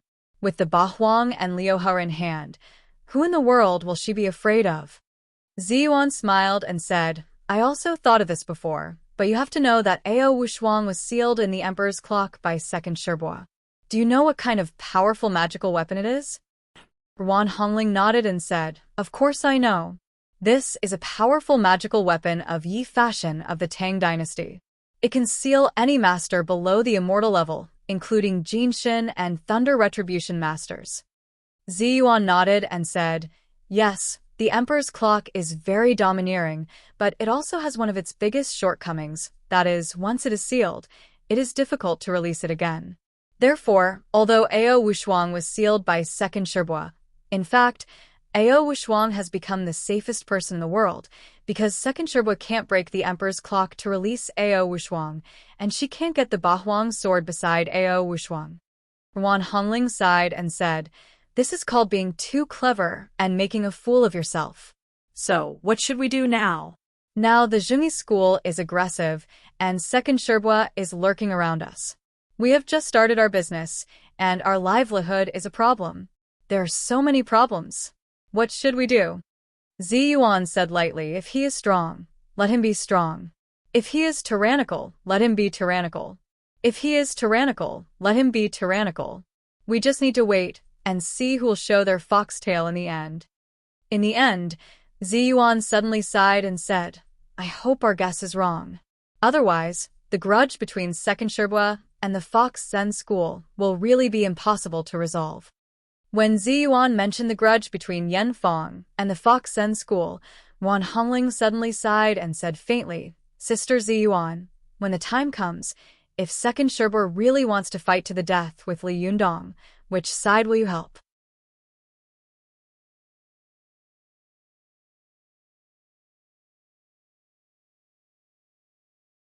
Chapter 362. Go to Watch Network. Ziyuan was stumped by this question. Although she had long expected that she might face this day in the future, she had been subconsciously avoiding this question because even she did not know how to face it. Watch Net. On one side was the Second Shirbua of her sect. Although Hongling had not received much care from Second Shirbua, she had received a lot of guidance from Second Shirbua in cultivation when she was a child. It could be said that she owed him a debt of gratitude. Moreover, even if Second Shirbua had not given her any guidance, he was still her Shirbua in terms of seniority. In terms of distance, he was much closer to her than Li Yundong, an outsider. However, although the other side was a person who had nothing to do with her in theory, her master's psalm had connected her fate with him. After getting along with him for so many days, even if there was no true love, there was still a trace of affection. If she watched him fight with Second Shirbua, or if he died at the hands of Second Shirbua one day, what should she do? For a moment, Ziyuan couldn't help but be a little dazed. Wan Hongling saw that Ziyuan was in a daze, and her eyebrows were full of worry, as if thousands of worries were entangled together, turning into a mess that could not be untied. Wan Hongling let out a long sigh and said, "Alas, on one side is my Second Shirbua, and on the other side is my lover. What should I do?" Ziyuan was a little confused and couldn't help murmuring, "Yes, what should I do?" Wan Hongling laughed and clapped her hands. "Sister Ziyuan, you finally admitted that you fell in love with this guy." Only then did Ziyuan wake up as if from a dream. She blushed and glared at Wan Hongling with shame and anger. "What did you say?" Wan Hongling giggled and said, "Sister Ziyuan, don't deny it. Your subconscious has already answered for you just now. You can't deny it." Ziyuan said angrily, "Hongling, you're getting more and more outrageous. If you keep talking, I'll drive you back to the mountain." Wan Hongling was startled. She quickly pulled Ziyuan's arm and said coquettishly, "Sister Ziyuan, now that our sect has been sealed, you want me to go back. Do you have the heart to let me be bullied alone?" Ziyuan rolled her eyes at Wan Hongling. "If you don't want to be bullied, behave yourself." After she finished speaking, she also sighed and said, "Now the Zhengyi sect is very powerful. They are pressing forward step by step in the light, and Second Shirbua is like a ghost, making arrangements everywhere in the dark. I feel that we are trapped both internally and externally, making it hard for us to eat and sleep in peace. I'm not worried about what the Zhengyi school and Second Shirbua will do to us, but Li Jiandong." Maybe it's time to teach him some powerful magic. Wan Hongling was slightly surprised. Sister Ziyuan, what are you going to teach him? Ziyuan thought for a moment and said, back then, I asked him what kind of magic he wanted to learn among the 5 elements of the Great Way. He answered me that thunder magic was the strongest in the world. If he wanted to learn it, he would learn the strongest thunder magic. Back then, I didn't dare to teach him when I saw that his cultivation wasn't high enough. But now that his cultivation is high enough, it's time to teach him. Wan Hongling let out a cry of dissatisfaction and said, Sister Ziyuan, I begged you many times, but you refused to teach me. Now you are actually taking the initiative to teach this guy. You are so biased. Ziyuan glared at Wan Hongling and said, your cultivation is not high enough. You can't cultivate yang qi from yin qi. How can you practice thunder magic? First, practice the ordinary 5 elements Taoism. Nuclear weapons can kill people, and so can bullets. Cultivators should not be too ambitious. Oh, I know. Wan Hongling pouted and didn't say anything, but she thought to herself, Sister Ziyuan, although you don't admit it, and you don't want to admit it in your heart, I still feel that you have fallen in love with Li Yundong. When the day comes when you finally have to admit it, you will find that this guy doesn't love you, but that fox spirit. Let's see what you will do then. While Wan Hongling and Ziyuan were talking privately in the room, Li Jiandong was tasting the 4 famous dishes made by Su Chan Chao Yi, and the others of the Fox Zen school did not join in the fun and returned to their own rooms. Seeing that there was no one around, Su Chan blinked her eyes and looked at Li Jiandong, who was slowly tasting the 4 famous dishes. Li Yundong had a serious look on his face as he chewed slowly and repeatedly. He glanced at Su Chan and saw that the little girl was deliberately pretending to be a reserved lady, sitting upright in front of the table, but her eyes betrayed her heart. The little girl looked at Li Jiandong eagerly, her eyes full of joy and expectation. It was as if she was saying, Is it delicious? Is it delicious? Li Jiandong laughed in his heart. He deliberately ate slowly for a long time, nodding as he ate, as if he was tasting the delicious food in the world. The more he ate, the more he enjoyed it and the happier he was. Seeing that Li Jiandong was eating so happily, the little girl couldn't hold back anymore. The corners of her mouth couldn't help curling up, and her eyes curved into crescent moons. She kept winking at Li Jiandong, as if to say, Come and praise me. Come and praise me. Li Jiandong shook his head, his face full of admiration. He nodded and said, Did you really make these? Su Chan finally couldn't help but smile, revealing a row of snow-white teeth. She nodded like a chick pecking at rice. Yes, I made them. How is it? Is it delicious? Li Jiandong was not in a hurry to tell her. He slowly wiped his mouth, just like a slow-motion scene in a movie, as if he was deliberately teasing Su Chan. The little girl's heart was burning with anxiety. She couldn't help but rush over to Li Jiandong, grab his shoulders with both hands, shake him hard, and ask eagerly, How is it? Tell me quickly. Li Jiandong tried hard to hold back his laughter. His face became more and more serious, and his eyes showed surprise. He sighed softly and said, I didn't expect it to be made by you. Su Chan beamed with joy. Is it really that delicious? Is it really that delicious? Li Jiandong nodded hard. It's true. Su Chan suddenly jumped up, clapped her hands, and laughed proudly. But before she could finish laughing, she saw Li Jiandong gasping and saying, It's really. It tastes terrible. The smile on Su Chan's face suddenly collapsed. She flew into a rage out of shame and pounced on Li Jiandong, scratching and biting him.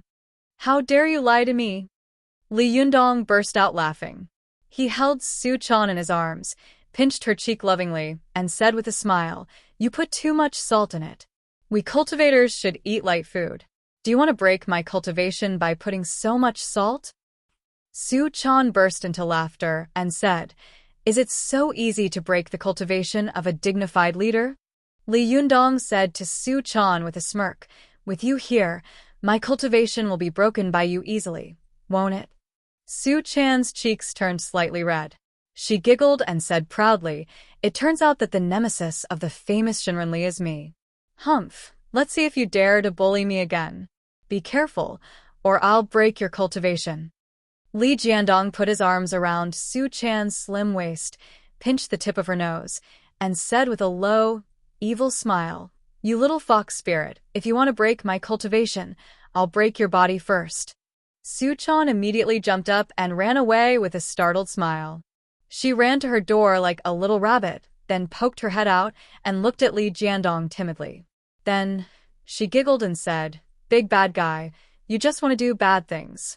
Li Jiandong laughed and said, "A bad guy who doesn't want to do bad things is not a good bad guy."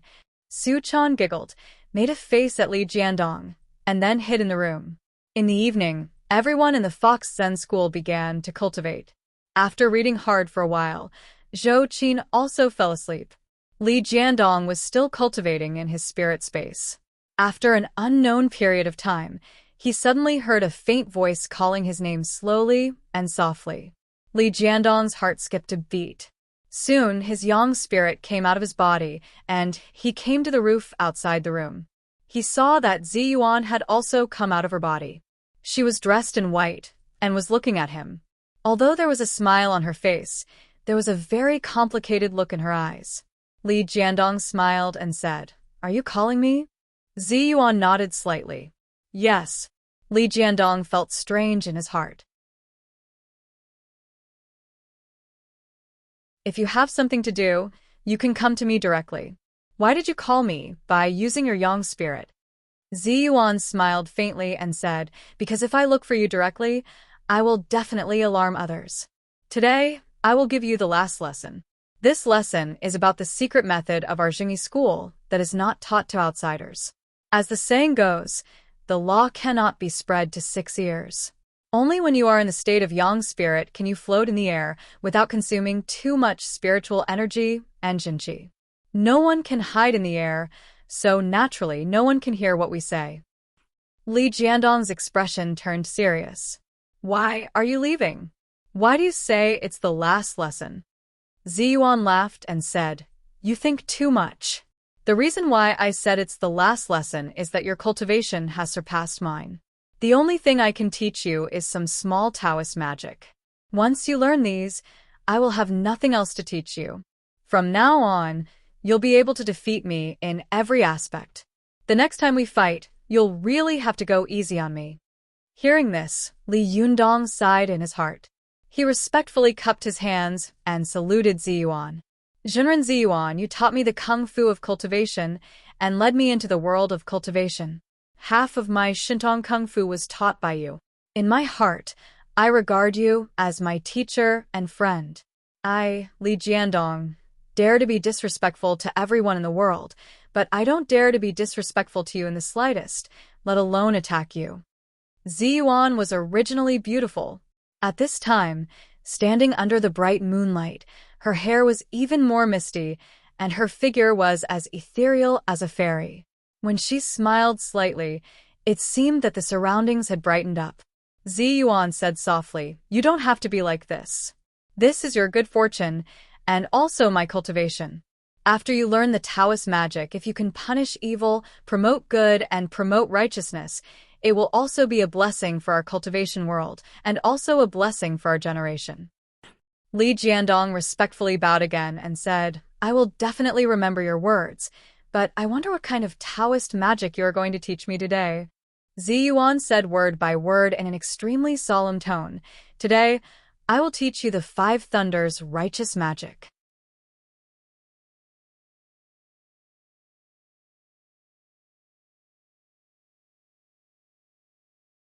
Chapter 363. Go to WatchNet. When Li Yundong heard that Zi Yuan was going to teach him the 5 Thunders execution, he immediately became excited. His desire for cultivation was to defeat the power of heaven and transcend heaven and earth, so as to protect himself, Su Chan, and the people around him from being harmed by these forces. Go to WatchNet. 7KOM. And the power of thunder was the power of heaven. Mastering the power of thunder and lightning was equivalent to mastering the strongest power in the world. Li Yundong was overjoyed and said, "Do you know the 5 thunders executions?" Ziyuan smiled and said, "I don't know, but I know how to cultivate." Li Yundong laughed and said, "It seems that you are also a genius with an eidetic memory. Could it be that you have memorized all the ancient books you read before?" Ziyuan chuckled and said, "I remember all of them, but it's been many years. Now, I can't guarantee that they're right. And when it comes to cultivation, if there's a wrong word in the cultivation method, the result will be very different. Do you know the origin of the Fox Zen school?" Li Yundong smiled and said, "I'm ashamed. As the leader of the Fox Zen school, I don't know the origin of the Fox Zen school. Please enlighten me, Jinren Ziyuan." Ziyuan couldn't help but tease him. "You, an outsider, have become the leader of the Fox Zen school, but you want me, an outsider, to tell you the origin of the Fox Zen school. Don't you think it's ridiculous?" Li Yundong smiled and said, "It's ridiculous. It's a matter of course. As the saying goes, a negative is a positive." After that, the two of them looked at each other and laughed at the same time. Ziyuan pursed her lips and said with a smile, "During the reign of Emperor Xianzong of the Tang dynasty, Zen Master Baizhang of Buddhism would give a lecture. Every time after the lecture, an old man would stay. Zen Master Baizhang would ask who the old man was. The old man replied, 'I lived on this mountain 500 years ago.' A scholar asked, 'Do great cultivators still have karma?' I said, 'No karma.' As a result, I fell into the body of a wild fox." Today, please tell me. Zen Master Baizhang said, "Please say it." The old man asked again, "Do great cultivators still have karma?" Zen Master Baizhang said, "No karma." From then on, the old man was enlightened. He said, "I have already left the body of a wild fox. I am at the back of the mountain. Please treat me with the courtesy of a dead monk." The next day, Zen Master Baizhang ordered his disciples to search all over the mountain. They found the body of a black fox on a large rock behind the mountain. After the abstinence, they cremated it. When Li Yundong heard this, he suddenly understood. Su Chan mentioned some of the origins of the rock fox to me before, but she didn't say anything in detail. When she was in the hospital, she also said something about not falling into karma and not being ignorant of karma. At that time, I thought she was particularly touched, but it turned out that there was a story behind it. Ziyuan nodded and said, "Yes, there is only one word difference between not falling karma and not concealing karma, but the truth is completely opposite. No karma meant that everyone could do whatever they wanted without fear of the karma of heaven and earth. This was because they believed that they could escape the cycle of karma and reincarnation with their own strength. But not being ignorant of karma is the opposite. It says that no matter how powerful a cultivator is, it is impossible to escape karma. Even Bodhisattva must be in awe of this. The former is a fallacious theory, so the rock fox was punished from a monk to a wild fox for 500 years. The latter is the truth of the world. Once he had an epiphany, he immediately became an immortal from a wild fox. From this, it can be seen how huge the difference of one word is. Li Yundong clapped his hands and sighed. "You're right. However, I didn't know until today that the rock fox used to be a monk. No wonder his fan of 7 treasures is engraved with the runes of the Vajra Sutra. This powerful magical weapon is full of the majestic and brilliant Buddhist Vajra power." Ziyuan said, "That's right." After the rock fox got rid of himself, he sighed with emotion about the 500 years he had spent in the Devil's Barrier. He didn't want the cultivators in the world who had fallen into the Devil's Barrier like him to continue to be trapped, so he created the Fox Zen School. At first, he accepted disciples from all over the world, not just the fox spirits. But gradually, the fox spirits gained absolute control of the Fox Zen School, especially in the hands of the 4th-generation sect master, the mystical Silver Fox. The Fox Zen School has completely become a sect of fox spirits, and the Fox Zen School has since become synonymous with fox spirits. Li Yundong said, "I understand what you're saying, But what does it have to do with learning the Five Thunders righteous method? Ziyuan smiled and said, what I want to say is that the art of cultivation must be practiced according to the classics. Don't easily believe the words of others. Otherwise, once you are framed, you will fall into the devil's barrier and can't get rid of it for hundreds of years. Li Yundong laughed and said, I believe you won't harm me. Why worry so much? Ziyuan shook her head and said, you believe me, but I don't believe myself. If I say one wrong word, you will be doomed eternally. Today, I will only teach you the basic skills of the Five Thunders righteous method. Tomorrow, you will go back to the Lingong sect with me. I will go to the Sutras Pavilion of Master. I remember that he once collected a unique skill of the Shunshao sect, the Five Thunders Jade Book. You can read it and study it in depth. Li Yundong asked curiously, hasn't the Lingong sect been sealed? How can we go back? Ziyuan smiled slightly. She looked up at the vast sky and said, God doesn't allow us to cultivate, but aren't we still going against the will of heaven? They can seal the Lingong sect, but they can't seal our legs. Li Yundong laughed and said, well said. Tomorrow, we will go to the Lingong sect at night. However, tonight, please tell me how to cultivate the Five Thunders righteous method first. Ziyuan taught Li Yundong the Five Thunders cultivation method late at night. She patiently explained the theory and cultivation methods to Li Yundong. It was not until the sky was a little bright that the two of them left. They made an appointment to go to the Lingong sect in Mount Longhu the next night. In the morning, Zhou Qin and Ruan Hongling still came to ask Li Yundong to go to class. Although these two girls were proud and conceited, their temperaments were somewhat similar and they got along very well, so they soon became good friends. When Li Yundong saw the two of them, he quickly waved his hand and shook his head, saying, No, I won't go. You can ask for a leave of absence for me. If it doesn't work, you can arrange for a temporary suspension or suspension of school. I can't go to school anymore. Don't you think it's not enough trouble? Zhou Qin looked disappointed. She was a little unwilling and asked again, Then what are you going to do if you don't go to school? Li Yundong smiled and said, Of course I'm going to take a look at the shop. I don't feel at ease if I don't go there for a day. Zhou Qin thought for a moment and said, Then I'll go with you. I can also help by the way. Wan Hongling stamped her feet and said angrily, Zhou Qin, you are so disloyal. You promised to go to class with me, but now you go back on your word and stand me up. Zhou Qin smiled and said, Of course I'm going with Master. Hongling, I'm sorry. I'll treat you to dinner another day. Wan Hongling was so angry that she tilted her head and said, Humph, I don't care. As she said this, she angrily said to Li Yundong, I won't ask for a leave of absence for you. If you want to ask for a leave, you can find someone to ask for it yourself. After that, she turned around and left, her ponytail swaying behind her head in a very unique way. Li Yundong looked at her leaving figure and laughed. This guy really has a fiery temper. She'll explode at the slightest provocation.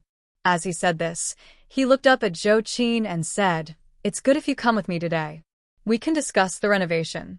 By the way, if you have anything you don't understand about cultivation on the way, you can also ask me. I'll also help you answer them. I've been too busy recently and have neglected and alienated you. Please don't take it to heart. When Zhou Qin heard this, she felt warm in her heart. She smiled slightly, and her smile was as sweet as honey.